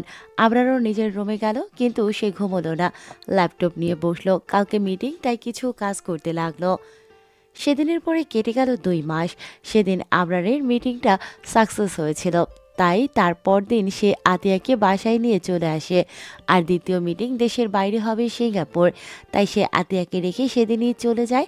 আগে থেকে সব টিকিট কেটে রাখছিল, তাই সমস্যা হয়নি। আজ 2 মাস হতে চলল, কিন্তু ওখানে কাজের জন্য আবরার আটকে আছে, আসতে পারছে না। এদিকে আতিয়ার এসএসসি এক্সামের সময় এগিয়ে আসে, তাই দিনরাত বই পড়তে থাকে। আসসালামু আলাইকুম ভাবি, কেমন আছেন? ওয়ালাইকুম আসসালাম রাকিব ভাইয়া। আমিও আলহামদুলিল্লাহ ভালো আছি। আপনি কেমন আছেন? এই আছি কোনো মতে। এইভাবে বলছেন, মনে হয় ভালো নেই। কি হচ্ছে ভাইয়া? রাকিব একটু রইস হয়ে আতিয়াকে আস্তে আস্তে বলল, ভাবি, আপনার বান্ধবী আছে না ফারিয়া, ও কি কারোর সাথে রিলেশনে আছে? না। কেন ভাইয়া? রাকিব না শুনে একটা স্বস্তির নিঃশ্বাস ফেলল। তারপর আতিয়াকে বলল। তাহলে আমার লাইন ক্লিয়ার। রাকিবের কথার মানে আতিয়া কিছু বুঝতে না পেরে বলল। কি বললেন ভাইয়া? কিছু বুঝলাম না। রাকিব একটা রহস্যময় হাসি দিয়ে বলল, অত বুঝতে হবে না, শুধু আপনার বান্ধবীকে বলবেন যেন খেয়ে দেয়ে যেন একটু মোটা হয়। একদম শুকনা আছে, শুকনা থাকলে এনার্জি থাকবে না, ডাইরেক্ট অজ্ঞান হয়ে যাবে, তখন অনেক সমস্যা হবে। এর থেকে একটু খেয়ে মোটা হইতে বললেন, আর সাথে একটু এনার্জিও বাড়াতে। আল্লাহ হাফেজ ভাবি। এ বলে রাকিব চলে গেল। আর এইদিকে আতিয়া বোকার মতো রাকিবের যাওয়ার পানে তাকিয়ে রইল। আতিয়ার পরীক্ষা আর মাত্র 2 দিন বাকি। সব পড়া কমপ্লিট, তবুও আতিয়ার খুব টেনশন হচ্ছে। আজকে দিনটা হলো বৃহস্পতিবার। অনেক দিন হলো আতিয়া তার আব্বুর বাসায় যায়নি, তাই আজকে যাবে ঠিক করলো। আবার কালকে সকালে চলে আসতে হবে। আতিয়া তাই একেবারে রেডি হয়ে নিচে নামলো। ডাইনিং টেবিলে বসে সবার সাথে নাস্তা করলো। তারপর মিসেস মোহনা আর মিস্টার নাফিসের থেকে বিদায় নিল। মিস্টার নাফিস ড্রাইভারকে বলে রেখেছে যেন ড্রাইভার নিজে গিয়ে আতিয়াকে বাসায় রেখে আসে। আতিয়া তাই সেই গাড়ি করে নিজের বাড়ির উদ্দেশ্যে রওনা হলো। বাবা, আমি এই অন্যায় কাজ করতে পারবো না। কেন পারবি না? আমি আমার নির্দোষ ভাইকে মারতে পারবো না, আর ভাইকেও আমার পিছন থেকে আঘাত করব না। অনেক তোমার ইচ্ছাই নেচেছি, আর নাচবো না। মুক্তি চাই আমি এসব থেকে। মিস্টার আনোয়ার অরিশের কথা শুনে জোরে কষে এক থাপ্পড় মারল অরিশের গালে। অরিশ কিছুই বলল না, চুপ রইল। মিস্টার আনোয়ার হুঙ্কার ছেড়ে বলল, বেরিয়ে যা আমার বাড়ি থেকে। আজ থেকে আমার সম্পত্তির উপর তোর কোনো অধিকার নেই, আর আমি তোকে ত্যায্যপুত্র করছি। বেরিয়ে যা আমার বাড়ি থেকে। অরিশ তার বাবার দিকে তাকিয়ে তাচ্ছিল্যের স্বরে বলল, আপনার অহংকার একদিন পতন হবে বাবা, আর সেই পতন আমার ভাই করবে, আপনার জম হয়ে আসবে। আমি আজ চলে যাচ্ছি আপনার রাজার রাজত্ব ছেড়ে, কিন্তু এই রাজত্ব ধুলোয় মিশে যাবে শুধু তাড়াতাড়ি। বলে অরিশ বাড়ি থেকে বেরিয়ে গেল। অরিশ চলে যেতেই মিস্টার আনোয়ার বলল, আমার রাজত্ব ধুলোয় মিশাবে আবরার, আমার জম হবে। সেটা দিবা স্বপ্ন, সত্যি আর হবে না। তার আগে আমি ওই আবরারকে শেষ করে দেব। আর এখন তুইও আমার সাথে শত্রুমি করছিস? চিন্তা করিস না, তোকেও ওপারে যাওয়ার টিকিট কেটে দেব। এই বলে জোরে জোরে বিশ্রীভাবে হাসতে লাগলো। দেখতে দেখতে আরো 1 মাস কেটে গেল। আতিয়ার এক্সাম শেষ হয়ে গেছে, 5 দিন হচ্ছে। আতিয়া এখন কলেজে অ্যাডমিশন হওয়ার জন্য বই পড়ছে। মিসেস মোহনা 1 গ্লাস দুধ নিয়ে আতিয়ার রুমে আসলো। তারপর রুমে ঢুকে আতিয়ার পাশে বসলো। আতিয়া বই থেকে চোখ সরিয়ে মিসেস মোহনাকে দেখে মুস্কি হাসলো। মিসেস মোহনা দুধের গ্লাস আতিয়ার দিকে বাড়িয়ে দিয়ে বলল, দুটা খেয়ে নে দাদুমণি। আতিয়া দুধের গ্লাস দেখে নাকমুখ কুঁচকে বলল, দাদি যান, আমি খাবো না দুধ, এ সময় সহ্য হয় না, এক্ষুনি বমি করে ফেলবো, সরো তাড়াতাড়ি। মিসেস মোহনা ধমকের স্বরে বলল, প্রতিদিন আমাদের দুধ খাওয়াতে এসেছে, এই বাহানা শুনছি না কেন? আমি তোকে কোন দিন ওর খেয়ে বমি করতে দেখিনি, তাহলে কেন কেন এত জোর করতে হচ্ছে তোকে? তাড়াতাড়ি খা। আতিয়া আর পারল না মিসেস মোহনার থেকে দুধের গ্লাস নিয়ে এক নিঃশ্বাসে সব শেষ করে গ্লাসটা মিসেস মোহনার কাছে দিয়ে বলল, পচ্চার দাদি যান, প্রত্যেক দিন এইভাবে আমাকে দুধ খাও? মিসেস মোহনা আতিয়ার কানে হাত দিয়ে হালকা টান দিয়ে বলল। আমি বজ্জাত? আতিয়া কানে হাত দিয়ে বলল, উফ দাদি যান, ব্যথা পাচ্ছি তো, ছাড়ো না। আগে এটা বল আমি বজ্জাত? আতিয়া হাসতে হাসতে বলল, এমা, তুমি বজ্জাত হবে কেন? তুমি তো আমার সুইট কিউট মিষ্টি দাদি যান। আর তোমাকে বজ্জাত কে বললো শুনি? যে তোমাকে বজ্জাত বলেছে তাকে একদম ঢিসুম ঢিসুম করে মেরে দিব। তাই দাদির নাম বলো তো। মিসেস মোহনা এবার আতিয়ার কান ছেড়ে দিয়ে দুধের গ্লাসটা টি টেবিলে রেখে বলল। নাম বলবো আমি? আতিয়া বেড থেকে নেমে দাঁড়িয়ে বলল, বলো। আদিয়া জিন্নাত। দাদি যান গো, তুমি আমার নাম বললে কেন? কিছু করেছি নাকি? কিছু বলেছি? মিসেস মোহনা এবার আতিয়ার কাছে আসতে আসতে বলল, তবে রে দাঁড়া দেখাচ্ছি কি বলছিস। আতিয়াকে আর পাইকে মিসেস মোহনাকে নিজের দিকে আসতে দেখে সে এক ছুটে রুম থেকে বেরিয়ে গেল। এইদিকে মিসেস মোহনা হাসতে হাসতে আতিয়ার পেছনে আসতে আসতে বলল, আসতে তো দাদুমণি, পরে যাবি তো? আতিয়া দৌড়াতে দৌড়াতে বলল, ধরে দেখো বজ্জাত দাদি যান। আচ্ছা দাঁড়া, ওইখানে আমি আসছি। আসো আসো। বলতে বলতে আতিয়া দৌড়ে একদম সিঁড়ি বেয়ে নিচে নেমে আসলো। আতিয়া সদর দরজার দিকে দৌড়ে যাচ্ছে, এমন সময় কেউ সদর দরজা দিয়ে বাড়ির ভিতর প্রবেশ করছে। ব্যাস, অ্যাক্সিডেন্ট হয়ে গেল। আতিয়া আর বাড়ির ভেতরে আসা ব্যক্তিটির সাথে আতিয়ার ধাক্কা লাগলো, আর দুজনেই দুপাশে ছিটকে পড়ল। আতিয়া কোমরে হাত দিয়ে বলে উঠল, আল্লাহ গো, আমার কোমরটা ভেঙে গেছে, এখন কি হবে? আমি তো দাঁড়াতে পারবো না, হাঁটতে পারবো না। কোন হাঁটতে যে আমার মতো পিঁপড়ে একটা মানুষকে ধাক্কা মেরে ফেলে দিল রে, এখন আমার কি হবে? বলে ন্যাকা কান্না করতে লাগলো। এইদিকে মিসেস মোহনা আতিয়ার এমন ন্যাকা কান্নার আওয়াজ শুনে সিঁড়ি বেয়ে তাড়াতাড়ি নেমে আসলো। আতিয়াকে মেঝেতে বসে এমন আহাজারি করতে দেখে তাড়াতাড়ি আতিয়ার কাছে আসলো। তারপর আতিয়ার হাত ধরে উঠাতে উঠাতে বলল, এইভাবে পড়লে কিভাবে দাদুমণি? এক হাতি ধাক্কা মেরে ফেলে দিচ্ছে আমাকে। মিসেস মোহনা আতিয়াকে নিয়ে সোফায় বসিয়ে বলল, কোন হাতি? আর এখানে হাতি আসলো কিভাবে? আতিয়া এবার সদর দরজার দিকে তাকালো। যে ব্যক্তির সাথে ধাক্কা খেয়েছে সেই ব্যক্তি এখনো দরজার কাছে দাঁড়িয়ে আছে। আতিয়া হাত দিয়ে ব্যক্তিটির দিকে তাক করে মিসেস মোহনাকে বলল, এমন মানুষরূপী হাতি সব জায়গায় যেতে পারে দাদি যান। মিসেস মোহনা আতিয়ার দেখানো মতো সদর দরজার দিকে তাকিয়ে দেখে একটা ছেলে দাঁড়িয়ে আছে। মিসেস মোহনা ভ্রু কুঁচকে নিল ছেলেটাকে দেখে, তারপর আতিয়ার দিকে ফিরে বলল, তুই এখানে বস দাদুমণি, আমি দেখে আসছি ছেলেটাকে। আতিয়া উপর নিচ মাথা ঝাঁকালো। মিসেস মোহনা সদর দরজার কাছে দাঁড়িয়ে থাকা ছেলেটির কাছে গেল। ছেলেটিকে ভালোভাবে খুঁটিয়ে খুঁটিয়ে দেখে নিল।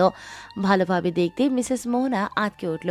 সে কাঁপা কাঁপা কণ্ঠে ছেলেটির উদ্দেশ্যে বলল, কে তুমি? ছেলেটি নিজের চোখের পানি সংবরণ করে মিসেস মোহনার কাছে এসে তার 2 হাতে হাত রেখে বলল। তুমি যা ভাবছো দাদি আমি সেটাই। মিসেস মোহনা এবার তার কাঁপা কাঁপা হাত দুটো ছেলেটির মুখে রেখে কান্না মিশ্রিত কাঁপা কাঁপা কণ্ঠে বলল। অরিশ, তুই আমার অরিশ। অরিশ মিসেস মোহনার হাতের ওপর নিজের হাত রেখে বলল। দাদি আমি তোমার আরিশ। অরিশ এর বলতে যত দেরি হয়েছে, কিন্তু মিসেস মোহনার অরিশের বুকে ঝাঁপিয়ে পড়তে বেশি সময় লাগেনি। সে অরিশের বুকে ঝাঁপিয়ে পড়ে হাউমাউ করে কান্না করতে করতে বলল। অরিশ দাদু ভাই, তুই বেঁচে আছিস? আমরা তো ভেবেছিলাম সেদিন অ্যাক্সিডেন্টে তুইও মারা গিয়েছিস। অরিশ মিসেস মোহনার মাথায় হাত বুলাতে বুলাতে বলল। দাদি আমি বেঁচে গিয়েছিলাম, কিন্তু আব্বু আমাকে নিয়ে লন্ডনে চলে গেছিল। তোমাদের সাথে আমি যোগাযোগ করতে পারিনি দাদি। আমি তো খুব ছোট ছিলাম, তখন বুঝতে পারিনি আব্বুর প্ল্যান। মিসেস মোহনা অরিশের বুক থেকে উঠে তার মুখের দিকে তাকিয়ে বলল। তোর আব্বু কেমন আছে দাদু ভাই? অরিশ তাচ্ছিল্যের স্বরে বলল। তার কালো টাকার ব্যবসা অভিজাত নিয়ে আলহামদুলিল্লাহ ভালো আছে। তার আমার আর ভাইকে চায় না, এমনকি সে ভাইকে খুন করতে চায়। আমিও চলে আসলাম, এখন আমাকেও খুন করতে উঠে পড়ে লাগবে। সে আমাদের ভালোবাসে না দাদি। মিসেস মোহনা কথা ঘুরিয়ে অরিশের হাত ধরে ড্রয়িং রুমে নিয়ে যেতে যেতে বলল। আয় ভিতর আয়, তোর মুখটা কেমন শুকনো লাগছে, মনে হচ্ছে কিছুদিন খাস নাই।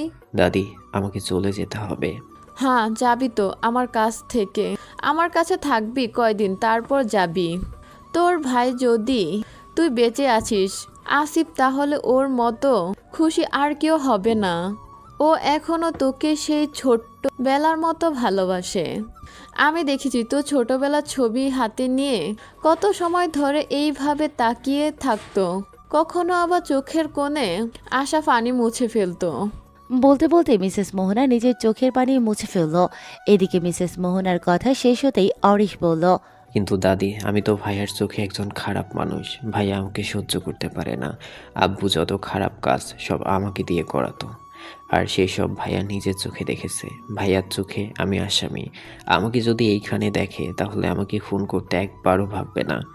আমরান জানে না তো তুই আমাদের আরিশ, আর তুই নিজের ইচ্ছায় কিছু করিসনি। আব্রাম দাদু ভাইকে সব খুলে বলে দেখ, তোকে কিছু করবে না। অরিশ বলল। না দাদি, আমি বা তুমি ভাইয়াকে কেউ কিছু বলবো না। সময় আসলে আমি নিজের জীবন বাজি রেখে ভাইয়ার সামনে দাঁড়িয়ে সব বলবো, কিন্তু এখন সে সময় আসেনি দাদি। চলে যাবি এখন? অরিশ মিসেস মোহনার 2 হাত ধরে বলল। অরিশ এবার সোফার দিকে তাকালো, যেখানে আতিয়া বসে বসে অরিশ আর মিসেস মোহনাকে দেখছে। অরিশকে দেখে মিসেস মোহনার এমন কান্না করার মানে আতিয়া কিছু বুঝল না।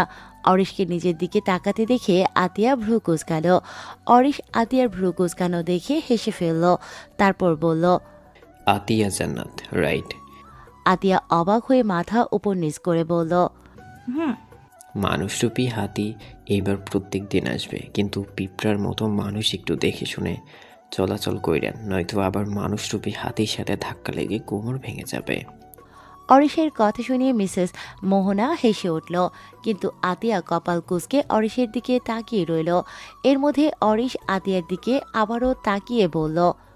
ভালো থাকেন। পিঁপড়ার মতো মানুষ ভাবি বেঁচে থাকলে এই মানুষরূপী হাতির সাথে আপনার আবার দেখা হবে। এই বলে অরিশ মিসেস মোহনার মাথায় হাত বুলিয়ে বলল। দাদি আমি চলে যাচ্ছি, আর হ্যাঁ আমার কথা কাউকে বলবে না, এমনকি আতিয়া ভাবিকেও বলবে না। আচ্ছা সাবধানে যাবি, আর আমার সাথে দেখা করবি। আচ্ছা দাদি, ভালো থেকো। বলে অরিশ বাড়ি থেকে বেরিয়ে গেল। অরিশ চলে যেতেই আতিয়া মিসেস মোহনার কাছে এসে বলল। দাদি যান, এই ছেলেটা কি গো? তুমি ওকে দেখে এভাবে কান্না করলে কেন? মিসেস মোহনা বলল। ও আমার বান্ধবীর নানতিন, অনেক দিন পরে দেখা, তা কান্না করে দিয়েছে। ও আর তুই যা, তুই পড়তে বস। যাচ্ছি। আরিফ, জি ভাই। ফ্লাইট কয়টার সময়? জি ভাই, আর 1 ঘন্টা বাকি। আবরার এবার চেয়ারে হেলান দিয়ে শুয়ে বলল। বউটাকে কতদিন দেখলাম না। বাড়ি গিয়ে যে বউটার সাথে একটু রোমান্স করব তারও সুযোগ নেই। সারাদিন বাড়ি ভর্তি মানুষ। আরিফ এক কাজ কর। আরিফ তো আবরারের মুখে বউয়ের সাথে রোম্যান্স করার কথা শুনে অবাক হয়ে যায়, মনে মনে বলে। নিরামিষ ভাই কি তাহলে এবার আমিষ হয়ে গেল ভাবির সাথে বিয়ে হয়ে?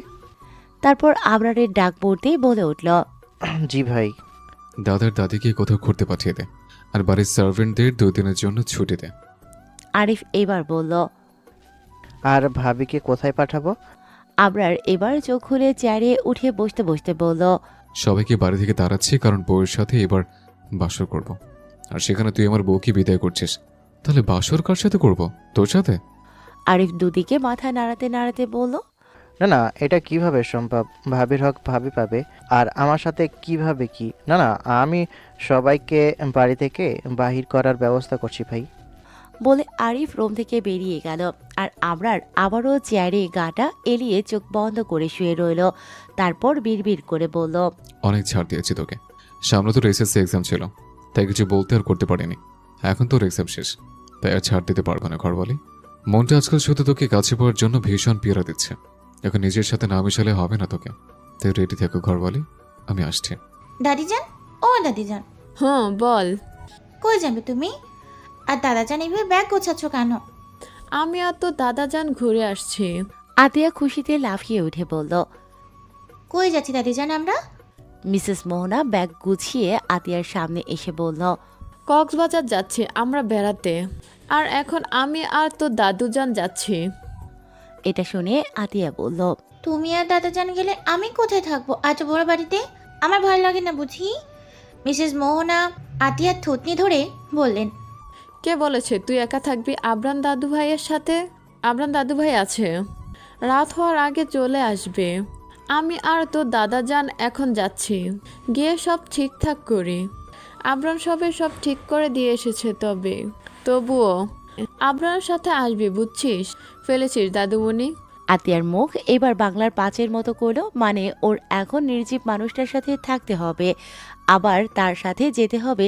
এটা কেমন অবিচার তার সাথে। আর এতদিন পরে নির্জীব মানুষ বাড়ি আসছে। থুর, আমি থাকবো না নির্জীব মানুষের সাথে। যদি আমাকে মেরে আবারও মাথা ফাটিয়ে দেয় তখন? এইসব ভেবে আতিয়া মিসেস মোহনাকে বলল, দাদিজান, আমি কেন থাকবো? আমিও যাব তোমাদের সাথে। তোমার নাতি কালকে একা চলে যেতে পারবে। না দাদুমণি, দাদু ভাই 3 মাসের পর বাড়ি আসছে। এখন কেউ যদি বাড়িতে না থাকে কেমন একটা দেখা যাচ্ছে না?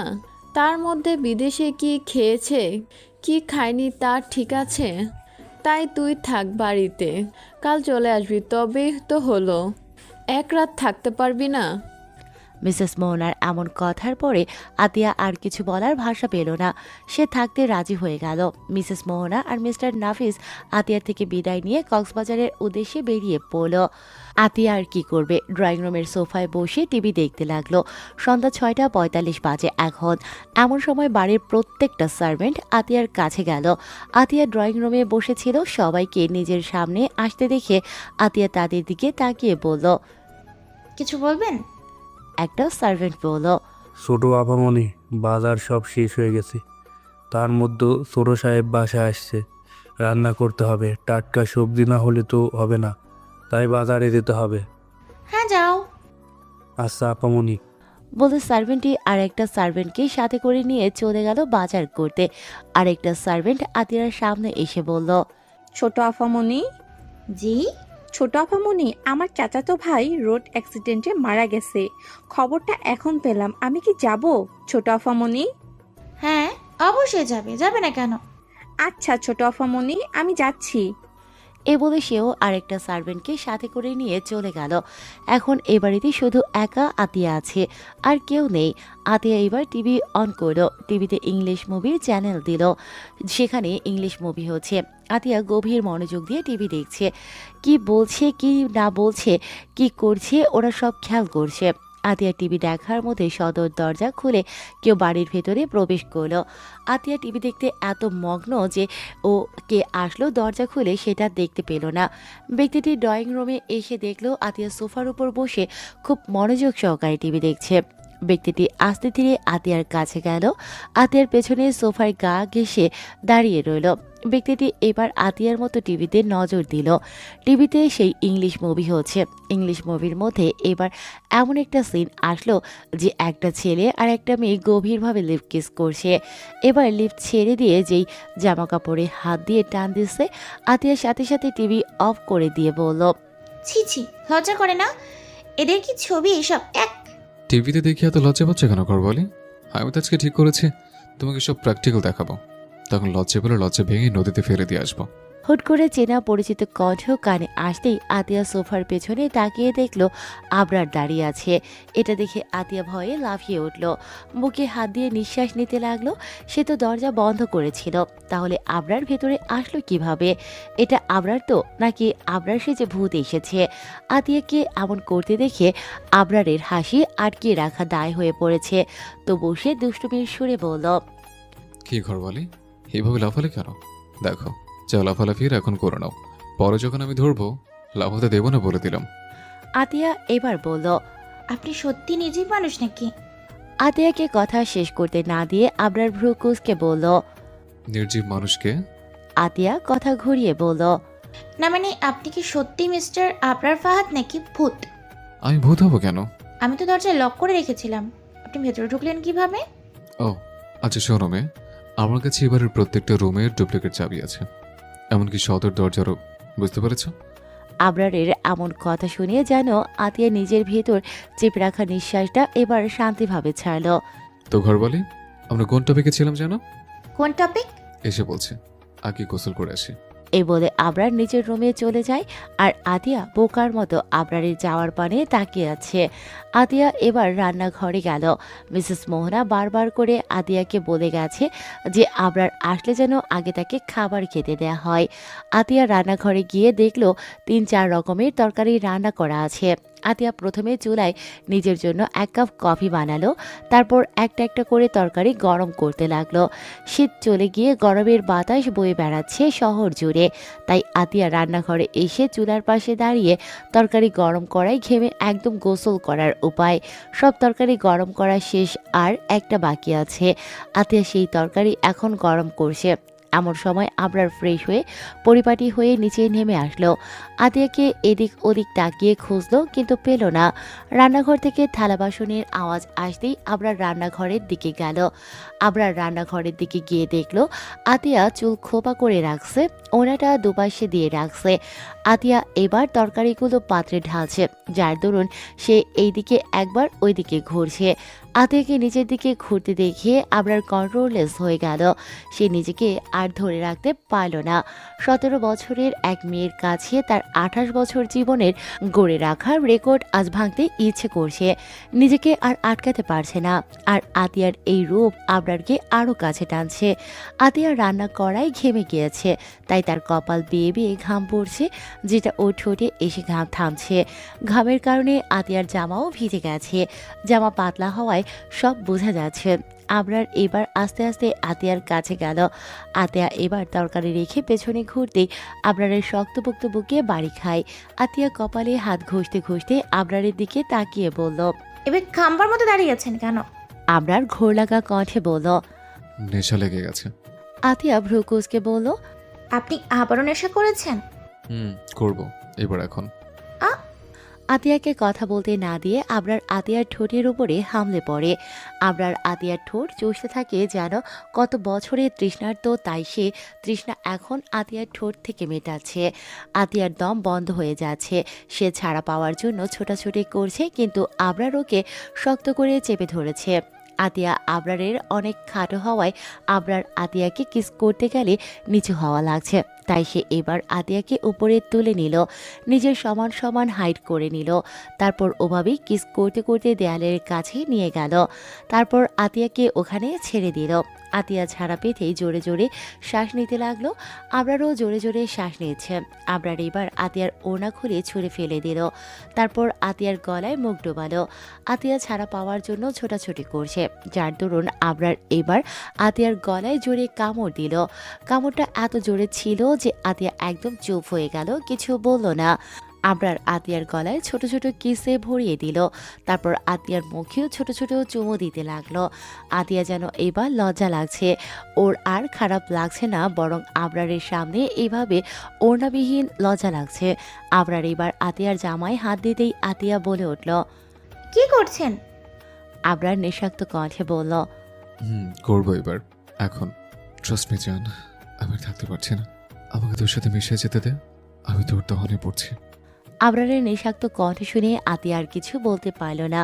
আতিয়ার নীরবতা আবরার সম্মতির লক্ষণ ধরল। তারপর সে আতিয়ার জামার পেছনে থাকা ফিতা খুলে ফেলল। আতিয়া এবার কোনো মতে বলল, আমার ভয় করছে। প্রথমবার জান, তাই ভয় করছে, কিন্তু বিশ্বাস কর, তোকে একদম বেশি ব্যথা দেব না। আতিয়া আর কিছু বলল না। আবরার এবার আতিয়ার জামা খুলতে নিলেই আতিয়া আবরারের বুকে মুখ গুজে দেয়। তারপর বলে, আমার লজ্জা লাগছে। আবরার হাসকি স্বরে বলল, লজ্জা টজ্জা বাদ দাও ঘরওয়ালি, এখন আমাকে ফোকাস করো। আতিয়া লজ্জায় মরে যাওয়ার অবস্থা, তবুও সে বলল, আপনার তো মেয়েতে অ্যালার্জি, তাহলে?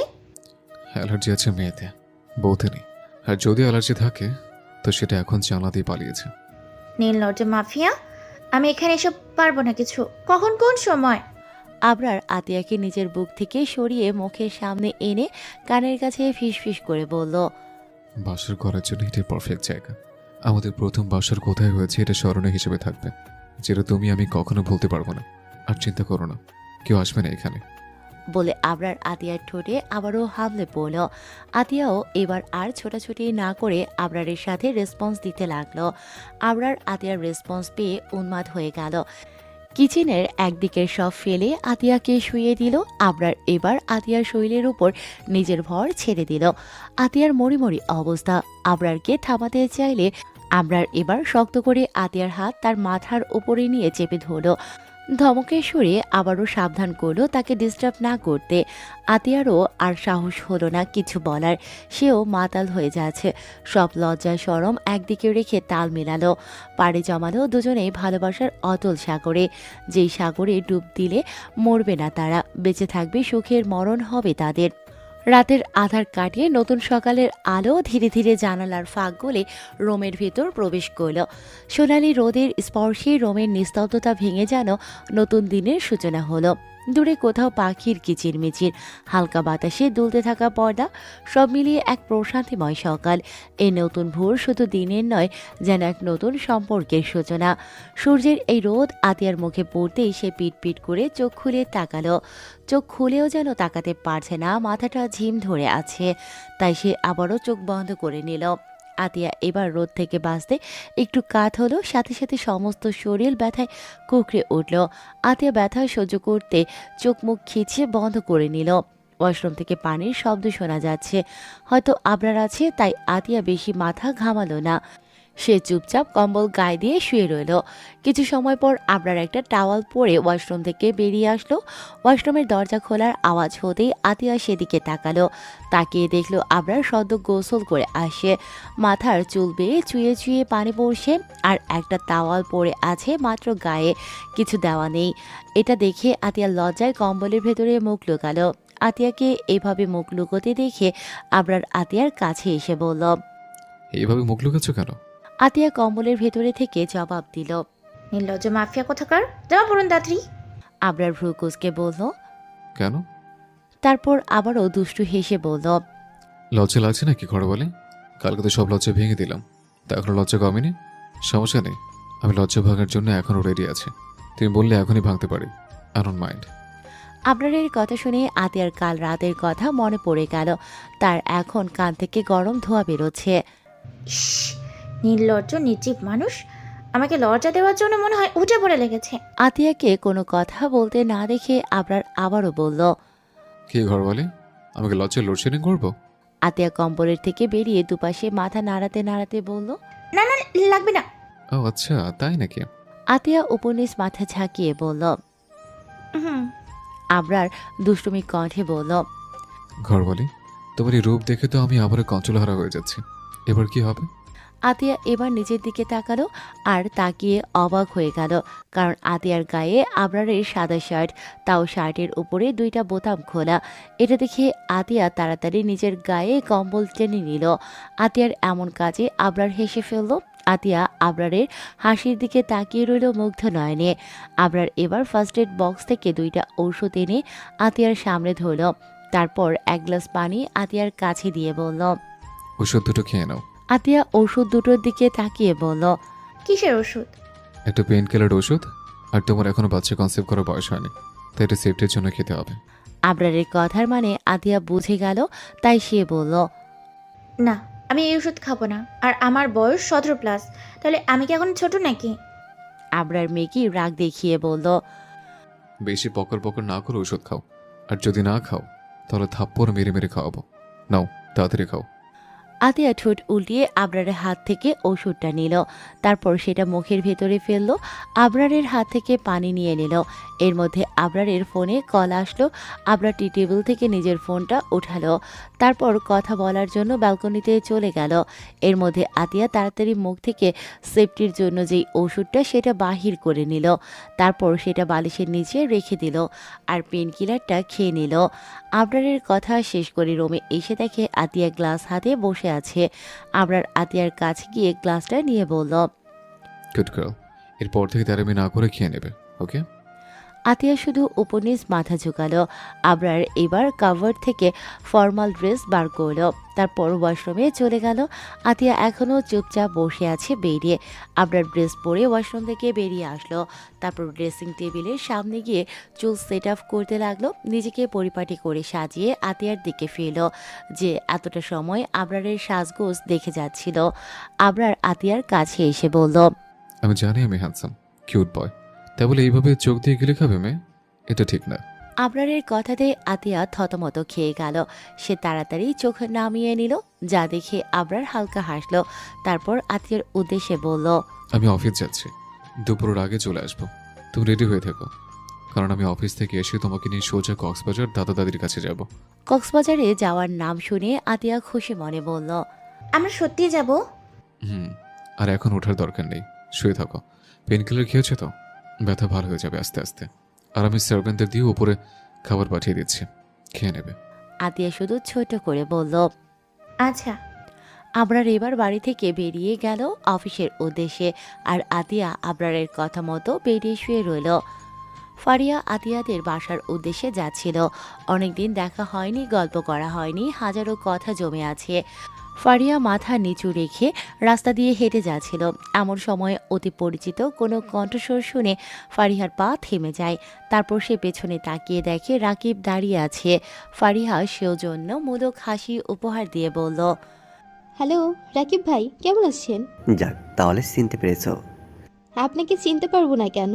এই অধম যতদিন বেঁচে থাকবে ততদিন আপনাকে মনে রাখবে। আচ্ছা, তাই নাকি? হুম। কোথায় যাচ্ছিলে? আদিয়ার কাছে যাচ্ছি। অনেকদিন দেখা হয়নি, কথা হয়নি, হাজার কথা জমা পড়েছে, তাই তো। বাবি তো বাসায় নেই। ফারিয়া রাকিবের দিকে ভ্রু কুঁচকে তাকিয়ে বলল, নেই মানে? কোথায় গেছে? আপনার আর ভাবি কক্সবাজার গেছে বেড়াতে। ও আচ্ছা। মিস ফারিয়া, আপনি এখন কোথাও যাবেন? বাসায় যাব। কিছু মনে না করলে এই বিকালটা আমরা পার্কে গিয়ে ঘুরতে পারি, যাবেন?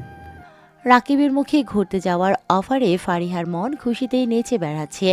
এখানে যদি রাকিব না থাকতো তাহলে হয়তো এই রাস্তার মাঝখানে নাচ করত। নিজের খুশি সংবরণ করে বলল, যাব। চলেন। এই বলে ওরা দুজনে একটা রিক্সা ভাড়া করে পার্কের উদ্দেশ্যে গেল। দুপুর বাজে এখন 2:45। আতিয়া রেডি হয়ে বসে আছে। আবরার ওকে রেডি থাকতে বলেছিল, তাই রেডি হয়ে বসে আছে, কিন্তু আবরারের এখনো আসার নাম গন্ধ নেই। আতিয়া নেভি ব্লু রঙের নিজেকে সাজিয়েছে, তার কানে গলায় হাতে এমনকি জামাও নেভি ব্লু। আতিয়া নিজের চুল ছেড়ে রেখে দিয়েছে। আতিয়া ড্রয়িং রুমের সোফায় বসে টিভিতে কার্টুন দেখছিল। এমন সময় হন্তদন্ত পায়ে হাঁটতে হাঁটতে আবরার সদর দরজা দিয়ে ভেতরে প্রবেশ করল। তারপর সিঁড়ি বেয়ে নিজের রুমের উদ্দেশ্যে চলে গেল, আর আতিয়া শুধু দেখে গেল। 20 মিনিট পরে আবরার নিচে নেমে আসলো। আবরার শাওয়ার নিয়েছে এখন, তাই ওর চুল বেয়ে পানি পড়ছে। এটা দেখে আতিয়া বিড়বিড় করে বলল, মাফিয়া বলে কি দিনে 3-4 বার গোসল করা লাগবে?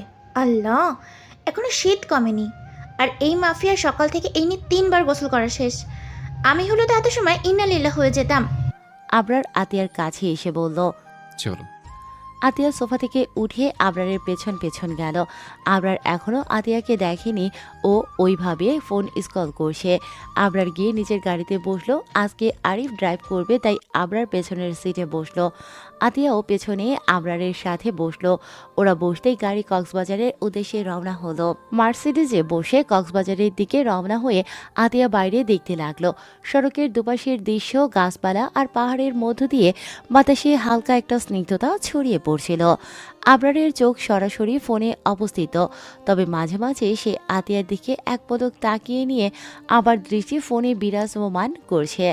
আমরা এখন কোথায় আছি আপনি কি জানেন? আতিয়া জিজ্ঞেস করলো এক পলক চোখ তুলে। আবরার ফোন স্কল করতে করতে উত্তর দিল। চলে এসছি প্রায়, কিন্তু আতিয়া আবরারের দিকে ভ্রুকুচকে তাকিয়ে বলল। কিন্তু কি? আবরার ওইভাবেই বলল। কিছু না। আতিয়াও আর কিছু জিজ্ঞাসা করল না। দ্বিধাহীন তাদের কথোপকথন রোমান্টিক একটা মুহূর্ত তৈরি করছিল, তবে তাদের মধ্যে কিছু অজানা থেকেও গোপন ছিল, কিছুটা রহস্যময়, কিছুটা খোলামেলা। কেউ কিছু বলে না, তবে দুজনেই একে অপরের দিকে চোরা চোখে তাকাতে লাগলো। দীর্ঘ 6 ঘন্টা জার্নি পরে মার্সিডিস কক্সবাজারে প্রবেশদ্বারে পৌঁছানোর পরে আরিফ গাড়ি থামালো। বাতাসে সমুদ্রের খরতাপ ও সলিল গন্ধ ভেসে আসছিল। দূরে সোনালি বালির দিকে লাফিয়ে পড়ে তরুণেরা, আর ঢেউগুলোর গর্জন শুনে মনে হচ্ছিল যেন সমুদ্র নিজেই তাদের ডাকছে। এখানে এসে একটা আলাদা অনুভূতি হচ্ছে না? আতিয়া বলল, চুপচাপ দাঁড়িয়ে, তার চোখে কিছুটা বিস্ময়, কিছুটা মুগ্ধতা। এটা হলো কক্সবাজার। সবসময় আমাদের শ্বাস নিতে দেবে, কিন্তু কখনো মুক্তি দেবে না। আবরার জবাব দিল, তার কণ্ঠে কিছুটা কঠোরতা ছিল। একটু থেমে তারা গাড়ি থেকে নেমে পাশের সিভিও রিসোর্টের দিকে হাঁটতে শুরু করলো। সাথে আতিয়াও তার পিছু নিল। দুজনের মধ্যে কোনো শব্দ ছিল না, তবে চারপাশের সমুদ্র, বাতাস এবং সূর্যের আলো তাদের মনোভাবের মতোই কিছুটা মিশ্রিত ছিল। দাঁড়িয়ে যান, আমি চলে আসছি। এই বলে আতিয়া দৌড়ে এসে মিসেস মোহনাকে জড়িয়ে ধরল। মিসেস মোহনাও আতিয়াকে জড়িয়ে ধরল, তারপর বলল, কেমন আছিস দাদুমণি? তোমাদের ছাড়া কি আমি ভালো থাকতে পারি বলো? ও আচ্ছা, তাই নাকি? হুম। আবরান দাদুভাই কই? নিজের রুমে বসে ল্যাপটপ টিপি। ও, তুই ফ্রেশ হবি তো, যা গিয়ে ফ্রেশ হয়ে আয়। যাচ্ছি, তুমি থাকো, আমি ফ্রেশ হয়ে এক্ষুনি চলে আসবো। আচ্ছা। আতিয়া চলে গেল নিজেদের রুমের উদ্দেশ্যে ফ্রেশ হওয়ার জন্য। মিস ফারিয়া, একটা কথা বলবো? বলেন। আপনি কি কাউকে পছন্দ করেন? ফারিয়া আর রাকিব সেই সময় পার্কে আসছিল। এখনও ওরা পার্কে হাঁটাচলা করছিল, টুকটাক পড়ার বিষয়ে কথা বলে দুজনেই চুপ ছিল। এখন হুট করে রাকিবের এমন প্রশ্নে ফারিয়া দাঁড়িয়ে পড়ল। সে কি বলবে রাকিবের এই প্রশ্নে যে হ্যাঁ আমি কাউকে পছন্দ করি, ঠিক পছন্দ না, অনেক ভালোবাসি, এটা বলবে? যদি জিজ্ঞাসা করে কে সে, তখন কি বলবে? ফারিয়াকে চুপ থাকতে দেখে রাকিব আবারও বলল। কথা বলছেন না যে মিস ফারিয়া? ফারিয়া এবার রাকিবের চোখে চোখ রেখে বলল, পছন্দ করি না, বাট একজনকে নিজের জীবনের থেকেও বেশি ভালোবাসি। এটা শোনা মাত্র রাকিবের চোয়াল শক্ত হয়ে যায়। 2 হাত মুষ্টি বদ্ধ করে নিয়ে দাঁতে দাঁত চেপে জিজ্ঞাসা করল, কে সে যাকে এত ভালোবাসেন? ওটা না হয় নাই জানলে, গোপনই থাক। রাকিবের রাগ আকাশ ছুঁই ছুঁই। ভদ্র শান্তশিষ্ট ছেলেটা এখন রেগে গেছে। এমনিতেই শান্তশিষ্ট ছেলেরা একবার যদি রেগে যায় তাহলে তাদের রাগ কমানো দায় হয়ে পড়ে। রাকিব রাগের বর্ষে ফারিয়ার হাতের কোনোই জোরে চেপে ধরল। এর দরুন ফারিয়া ব্যথায় আহ বলে উঠল। চোখ মুখ খিচে রেখেছে। রাকিব এবার দাঁতের দাঁত চেপে হিসিয়ে বলল, তুই একজনকে কি বললি যেন? ও হ্যাঁ, নিজের জীবনের থেকেও নাকি বেশি ভালোবাসিস। ছলনাময়ী নারী, তুই আমাকে বুঝিস না, আমার চোখের ভাষা বুঝিস না। ওই তোর ভালোবাসার মানুষ কয়টা আছে রে? উঠতে দিয়েছি বলে কি যেখানে পোকামাকড় আছে সেখানে বসে পড়বি? তোর ডানা ছোটার ব্যবস্থা করছে, সাথে তোর নাগরকেও এমন অবস্থা করব যাতে তুই আর কোনোদিন ওর নাম আমার সামনে না বলবি। রেডি থাকিস, আমি ভিলেনের মতো এন্ট্রি নেব, নিজেকে তৈরি কর। নেতিয়ে পড়লে উপরে যাওয়ার টিকিট কেটে দেব। বলে ফারিয়াকে ধাক্কা দিয়ে রাকিব সেখান থেকে চলে গেল। ফারিয়া ধাক্কা খাওয়ায় নিচে পড়ে গেল। সে রাকিবের কথার মানে কিছুই বুঝতে পারল না। কি বলে গেল এইসব, ওর মাথার উপর দিয়ে গেল। ও আর কিছু না ভেবে উঠে নিজের পোশাক ছেড়ে বাড়ির উদ্দেশ্যে রওনা হলো। সন্ধ্যা হয়ে আসে। এর বেশি বাইরে ঘোরাঘুরি করলে বাড়ি থেকে বকা শুনতে হবে। ফারিয়া পার্ক থেকে বেরিয়ে একটা রিক্সাতে উঠল, তারপর বাড়ির উদ্দেশ্যে রওনা হলো। আতিয়া পাসওয়ার্ড টাইপ করে রুমের ভিতর প্রবেশ করলো। আবরার আতিয়াকে পাসওয়ার্ড দেখিয়ে রাখছিল, তাই ওর কোনো সমস্যা হলো না। আতিয়া রুমে প্রবেশ করে দেখলো আবরার ডিভানে বসে ল্যাপটপ আর ফাইল নিয়ে ঘাটাঘাটি করছে। আতিয়া কিছু না বলে ব্যাগ থেকে নিজের জন্য আনা একটা কালো গ্রাউন বাহির করে সেটা নিয়ে ওয়াশরুমে ঢুকে পড়ল। 15 মিনিট পরে আতিয়া ওয়াশরুম থেকে বেরিয়ে আসলো। আতিয়ার মাথায় একটা টাওয়াল পেঁচানো আর ওনাটা গলার দুপাশে দেয়া। আতিয়া বেরিয়ে এসে ড্রেসিং টেবিলের কাছে গেল, তারপর হাতে পায়ে লোশন মাখতে মাখতে আবরারের দিকে বিরক্তিকর চাহনিতে তাকিয়ে বিড়বিড় করে বলল, সাথে কি আমি বলিনি টিপ মানুষ? কালকে রাতে দেখো কত ভালোবাসা দেখালো, আর এখন এমন করছে যেন আমাকে চিনিই না, আমার দিকে ফিরেও তাকাচ্ছে না, মাফি একটা। আমার ভালোবাসা বহন করার ইচ্ছে জাগছে নাকি আবার? আতিয়া আবরারের দিক থেকে দৃষ্টি সরিয়ে মাথা থেকে টাওয়াল খুলিয়ে চুল ঠিক করছিল। এমন সময় রিনিনে আওয়াজে কথাটা বলে উঠল আবরার। আতিয়া আবরারের দিকে তাকিয়ে দেখল সে কেমন নেশাভরা চোখে তার দিকে তাকিয়ে আছে। আবরার আবারও বলল, কি ম্যাডাম, আসবে নাকি আপনার লজ্জা লোডশেডিং করতে? এমনিতে আপনার লজ্জা এখনো কাটে এনে দিচ্ছে। এটা শোনা মাত্র আতিয়া দুদিকে তাড়াতাড়ি মাথা দুলিয়ে বলল, না না, আসা লাগবে না। আবরার এবার ডিভান থেকে উঠে আতিয়ার কাছে আসতে আসতে বলল, লাগবে না মানে? আপনার তো এখনো লজ্জা করছে, তো সেই লজ্জা লোডশেডিং করতে হবে তো নাকি? আবরারকে নিজের কাছে আসতে দেখে আতিয়া পেছাতে লাগলো। পেছাতে পেছাতে দেয়ালে গিয়ে থেমে গেল, তারপর বলল, আপনাকে লজ্জার লোডশেডিং করাতে হবে না, আমি এখন যান। যাবো তো, বাট এখন গোসল করার কারণ খুঁজে পাচ্ছি না, তাই গোসল করার কারণটা বাহির করে তারপর একসাথে গোসল করব। কি বলেন ম্যাডাম? আতিয়া দুদিকে মাথা নাড়াতে নাড়াতে বলল, একদম না, এই শীতে আমি সকালে 3বার গোসল করলাম, আজ গোসল করতে আমি পারবো না, ইন্নালিল্লাহ হয়ে যাব। আপনি মাফিয়া, আপনি গোসল করেন, আমি পারবো না। আতিয়ার কথা শেষ হতেই আবরার দেয়ালের দুপাশে হাত রেখে আতিয়ার একদম কাছে চলে আসলো। এখন তাদের দুজনের নিঃশ্বাস একে অপরের উপর আশ্রে পড়ছে। আবরার বলল, কিন্তু আমার যে এখন গোসল করতে হবে, তাই কারণ খুঁজে। আমি আপনাকে গরুর মল ত্যাগ মাখিয়ে দিচ্ছি, তাহলে গোসল করার কারণ হয়ে যাবে। আতিয়ার কথা শুনে আবরার ভ্রু কুঁচকে বলল, এই মেয়ে, কিছু বলছো? ঠিকই তো বললাম, গোসল করার কারণ চাচ্ছেন, তাই সিম্পল আইডিয়া দিলাম আর কি, ধন্যবাদ দেওয়ার দরকার নেই। আবরার এবার আতিয়ার নরম ঠোঁটে হামলে পড়ল। হুট করে এমন হওয়ায় আতিয়া ভরকে গেল। সে ছোটাছুটি করতে লাগলো, কিন্তু আবরার ওর ঠোঁট শক্ত করে চেপে ধরেছে, যার দরুন ছোটাছুটি করায় ঠোঁটে ব্যথা পাচ্ছে। তাই আর কিছু বলল না, সেও আবেশে চোখ বন্ধ করলো। 5 মিনিট পরে আবরার আতিয়াকে ছেড়ে দিল। ওরা দুজনে জোরে জোরে নিঃশ্বাস নিতে লাগলো। আবরার আতিয়ার ওড়না হাতে তুলে ঠোঁট মুছে বলল, এই কারণটা হতে যাচ্ছে গোসল করার। আমাকে দাদিজান ডাকছে। কোথায়? ডাকছে, আপনি সরেন। এই বলে আতিয়া আবরারকে ঠেলে দরজার কাছে গেল, তারপর রুম থেকে বেরিয়ে বলল, নির্লজ্জ মাফিয়া, গোসল করে নেন, নয়তো বাগানে রেখে আসবো। বলে আতিয়া দৌড়ে সেখান থেকে চলে গেল। আতিয়া চলে যেতেই আবরার হো হো করে হেসে উঠল। গোসল না করলে নাকি বাগানে রেখে আসবে। ও যেন মনে হয় কোনো ছোট্ট বাচ্চা, তাই এমন ভয় দেখালো। Like seriously? এইসব ভাবতেই ভাবতেই আবরার নিজের পোশাক নিয়ে ওয়াশরুমের ভেতরে ঢুকে গেল। আতিয়ার রুম থেকে বের হয়ে দরজা বন্ধ করে দিল। ভেতর থেকে আবরারের হাসি শুনতে পাচ্ছিল, কিন্তু সে কিছুই বলল না। আতিয়া একটু থমকে দাঁড়িয়ে কানে ভেসে আসা আবরারের কথা ও হাসির প্রতিধ্বনি শুনতে লাগলো। তার মনের মধ্যে কিছু অদ্ভুত অনুভূতি জেগে উঠছিল, কিছুটা বিরক্ত, কিছুটা মুগ্ধ। তবে সে নিজেকে থামিয়ে রাখলো। এই মুহূর্তে কোনো ধরনের সংলাপ বা খোলামেলা আলোচনা করার কোনো মানেই ছিল না।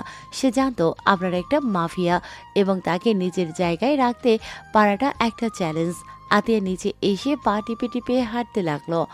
আর চোখের কোণ থেকে কিছু পানি পড়ছিল, কিন্তু সেটা মুছল না। আজকের দিনটা তাকে কিছুটা দুর্বল করে দিয়েছে, যদিও সে জানতো যে সে কখনো আবরারের কাছে দুর্বল হতে পারবে না। এদিকে আবরার ধীরে ধীরে ওয়াশরুম থেকে বের হয়ে এসে দেখল আতিয়া নেই। হঠাৎ করেই তার মনে একটা অস্বস্তি প্রবাহিত হলো, আর সে আতিয়াকে খুঁজতে শুরু করলো। ভেতর থেকে আবরার একটু দম নিয়ে দরজার সামনে দাঁড়িয়ে, তখনই তার চোখে পড়ল আতিয়ার নিঃশব্দ চলে যাওয়ার দৃশ্য। আবরার জানতো এখন আতিয়া আর সহজে তার কাছে ফিরে আসবে না, কারণ সে নিজের ভেতর অনেক কিছুই নিয়ে চলেছে। তবুও কিছু একটা ছিল যার কারণে সে আতিয়ার কাছ থেকে কিছুটা ভিন্নভাবে আশ্বস্ত হতে চেয়েছিল। অবশেষে আবরার বের হয়ে আসলো। বাইরের বাতাসে ঠান্ডা ভাব ছিল, আর সে একটু হাঁটতে হাঁটতে সিভিউ থেকে দূরে চলে গেল। আতিয়ার জায়গায় সে আসবে কি না সেটি ছিল তার এক অদ্ভুত প্রশ্ন, কিন্তু সে জানতো সে কিভাবে নিজের মনের মধ্যে শান্তি ফিরিয়ে আনবে। এদিকে আতিয়া রিসর্টের বাগানে একা একা হাঁটতে হাঁটতে তার ভেতরকার দোলাচল অনুভব করছিল। আবরারের আচরণে কিছুটা হতাশা অনুভব করলেও সে জানতো যে তার জীবনে আবরারের মতো কাউকে যুক্ত করার সিদ্ধান্তটা খুব সহজ ছিল না। তার মনে হচ্ছে কিছু একটা আছে যা তাকে আগলে রাখতে চায়, কিন্তু সেই অনুভূতি তার কাছে অস্বস্তিকর বটে। আতিয়া নিজেকে জিজ্ঞেস করছিল, হাতিয়া, তুই কই মাফিয়া নিজে মানুষের জন্য কিছু অনুভব করিস? আতিয়ার মনে কিছুটা দ্বিধা ছিল। যখন সে নিজেকে এই প্রশ্ন করেছিল তখন তার মনে একটা বিশাল শূন্যতা ছিল।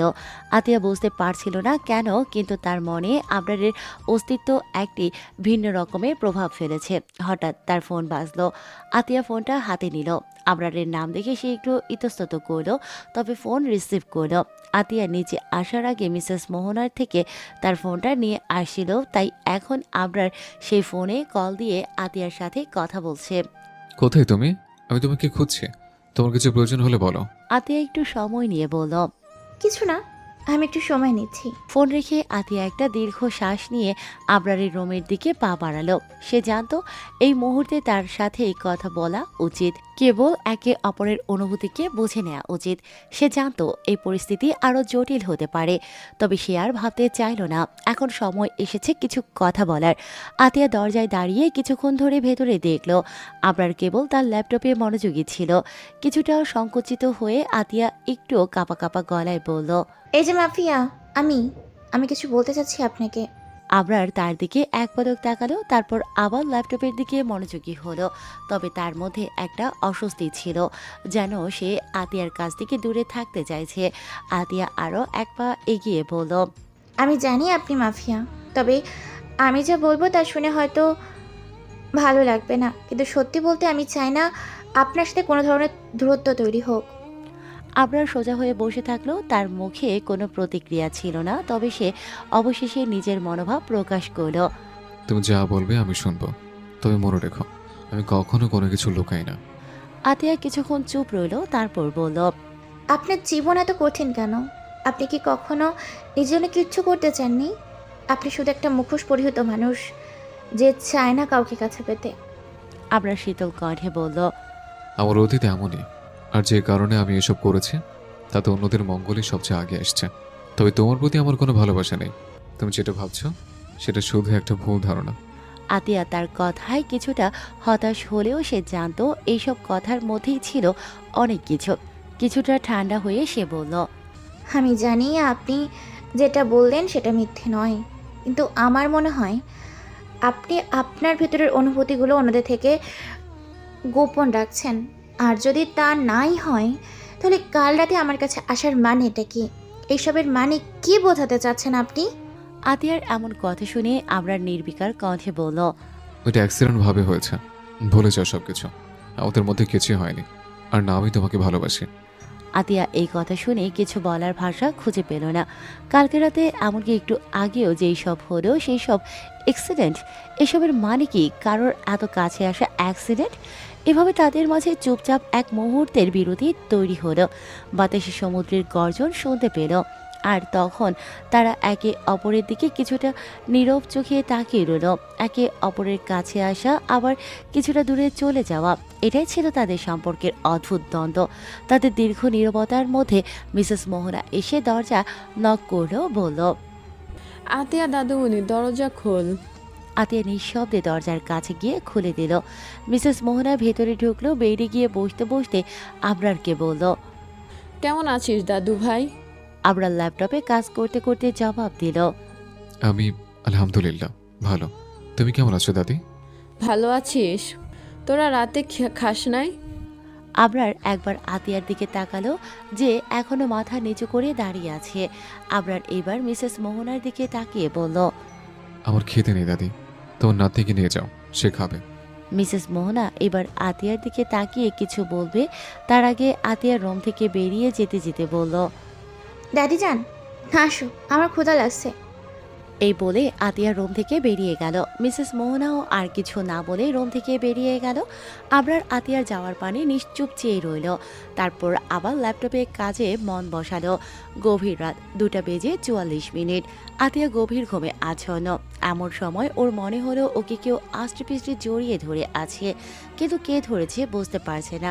নিজের চোখ খুলতে পারছে না। হাজারো ঘুম এসে ভর করেছে আতিয়ার দু চোখের পাতায়। আতিয়া কিছু না ভেবে ওইভাবে আবারও গভীর ঘুমে তলিয়ে গেল। আবরার আতিয়াকে আরো জোরে চেপে ধরল, আতিয়ার গলায় আবার মুখ ডুবালো। আবরারের খোঁচা খোঁচা দাঁড়িয়ে আতিয়ার গলায় বিচ্ছে, যার দরুন আতিয়া কেঁপে কেঁপে উঠছে। আবরার আতিয়ার গলায় দীর্ঘ চুমু দিল, তারপর তার গলা থেকে মুখ তুলল। আবরার নিজের হাত আতিয়ার জামা ভেদ করে নরম উদরে নিয়ে গেল। আতিয়া কেঁপে উঠল। আবরার আতিয়ার উদরে হালকা নখ বসাতেই ঘুমের মধ্যে কুঙিয়ে উঠল। আবরার আতিয়ার উদরে হাত রেখে তার মুখের দিকে ঝুঁকে হাসকি স্বরে বলল,